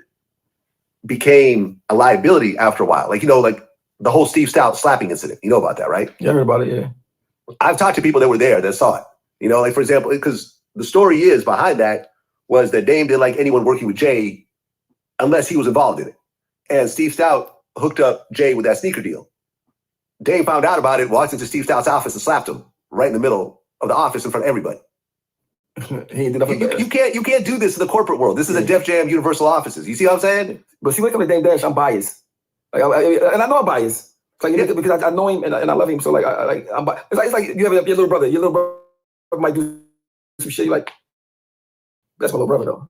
But what I know of him, like I just know he do what he say and he care about people. But of course, everybody got their own version of how they see him. But like with me, I just like, I ride or die with him. Like, that's my guy. Because he was there for me. We talk about certain things that's personal. But look at that Kevin Hart. There won't be a lot of people that he put on that became super big that Hov wanted to put these people on. Yeah, Kanye, you could say that he revived Cameron's career when Cameron was sort of, in limbo a little bit. The guy who did Empire, the movie Precious, Dame's a hustler. I just think Dame was involved in Precious, was no, the director who made Precious. Oh yeah, the director. Who did Empire. We had the movie called The Woodsman. I think it was called The Woodsman, or something like that. Whatever. Yeah. You're talking about Lee Daniels. Yeah. I don't think no one's doubting Dame's contribution. Like no one's trying to write him out of history. I'm saying, but people always pick sides. If you're with Jay-Z, you got to be against Dame Dash. Like, well, I'm not with Jay-Z. I don't know Jay-Z at all. Like society, no, but what I'm saying is you got people like me who have nothing to do with Jay-Z, who have no loyalty to Jay-Z whatsoever. I met Jay-Z briefly once or twice. I need $100. Guess I'll just rot until payday. Like a motherfucker. I'm getting commercials like a motherfucker. Vlad, why you capping, folks? You know you met Jay-Z. Dame Dash. I tried to do business with Dame Dash. I'm still down. Back and forth, who cares? It's not the real world. When the last time you talked to him? Was it a long time ago? Like, was it like years? The last time me and him got on the phone, something like that, 8-9 years ago. It's been a while. It's probably different thing right now. It's been a while, but we've publicly talked shit about each other lots of times since. But I think like as far as the industry go, people get over that. I think I would. I think so too, man. I think so too. Like, I mean, for me, it was kind of amusing when he said that anyone who buys reasonable doubt for more than $10 million is going to throw in a Rockefeller chain. Oh, I see it on the internet. I mean, that's the equivalent of throwing in an air freshener when you buy a new car. But not to everybody though. You got some people that's like really like might grew up seeing that. Like that thing came in a lot to a lot of people back. I mean, I know what you're saying, but like to somebody. Yeah, but over a $10 million sale. I mean, but it's a very small percentage. Yeah. Remember the guy bought the Wu-Tang Clan album for like $1 million? Yeah, but Martin Shkreli interviewed him. Yeah. Oh, you interviewed him like that? Yeah. Well, I interviewed not only him, but the people who bought it from him afterwards also. I know all about that story. Yeah. Oh, he sold. Yeah, he did sell it. He ended up selling it. Exactly. Yeah, but I mean, listen, I'm sure it's a cool collector's item, but I'm saying on a $10 million sale. And the problem with that as well is that I talked to someone who used to be the head of the biggest publishing company in America, and I asked them about how much Dame's cut is worth per year. He said at the very, very most, maybe $1 million a year. Damn. So if you think about $1 million a year, 5 years, no one's going to spend $10 million on buying Reasonable Doubt. See what I'm saying? Because you're going to lose money. Well, can't you promote it though? If you bought it, can't you promote it? You can do whatever you want. But at the end of the day, it's a 30-year-old album that's, yes, it gets some streams. It might get used in some commercials or whatever, movies here and there. But it's not like the new Drake album. Let me say this. God forbid, I wish death on nobody. But say, for instance, somebody passed away, right? And you own that right to this album CD is over for 5 years. Yeah, but that's the 5 years you want to make. You know, like when Prince died or anybody died, their music just go crazy. Like you see him, I mean, the music go. Not saying you wait hope for that. I'm just saying like. No, I don't think Jay-Z gonna die within 5 years. I hope not. I hope not. I mean, regardless, all I'm saying is $10 million. I don't think he's gonna get that amount of money because it makes no business sense to do it. You know, I would say it'll probably sell for about 2 or 3 million. I say 7. 7? Yeah. Okay. Because you want to make a bet? No, you want to make a bet? Listen, you sound like you're smarter than me, so you might know about business more than me. I'm not smarter than you, man. We all have our information. You know, I'm sharing the information with you. You know, I think 7 million. You say 2? Well, if it's only going to make up to 5 total, and that's maybe 5 years from now, it would make business sense to spend about 2, maybe 3 at the most. If I were to buy it, if someone said, listen,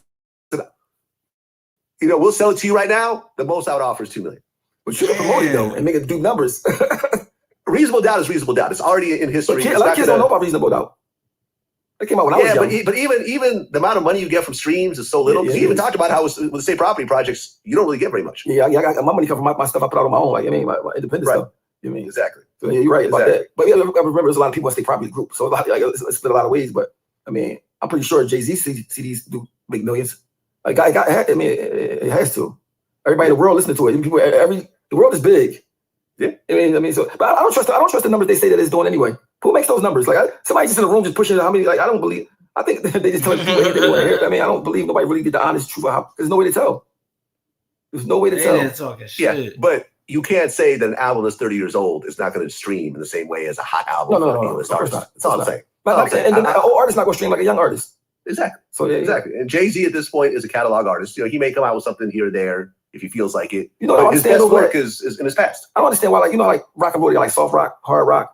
I don't understand the rap why they don't do something like that. Like instead of a person that's 50 or 45 going against a young kid, like in the Grammys or whatever, they should have different categories. I think say old artist he win his category. Now he'd be hotter than he would be. I mean, if he lost to somebody young because he's number one in his category. But like rock and roll, not like rock and roll got something like kind of like that. Like I mean, but like I mean, sort of. I mean, you got adult contemporary and stuff like that. That's what I'm saying. I mean, you got lots of classic hip hop stations now. I'm getting hit with commercials and shit. Well, damn, yeah, that's the video, y'all. Shit, we didn't learn about Oskino and shit. I play them real Oskino videos now. Y'all niggas was like, oh shit, this nigga tripping. I watched the other one the other day. This nigga talking shit. Yo, this nigga look crazy. This nigga talking hella shit. Yo, he was talking shit. Nigga talking about, man, fuck them niggas. He said, I'm just talking shit. Hell yeah. Well, shit, damn. Ain't nobody hit the motherfucking link. Y'all lame as hell. That shit crazy. I might get up out of here, y'all. Shit, it's gonna be a short night tonight. Shit, at least I went live. Shit. Tell them niggas that. Shit. I want to do my little video. I did it. That shit crazy. Now we gotta find another interview who we gonna go over and shit. What's another rapper, y'all? Y'all put a rapper name in the chat. Shit, we gonna go over his origin. Pause. Shit, I'm gonna get us up out of here. I'm gonna play a beat and shit. Get us up out of here. You know how I do.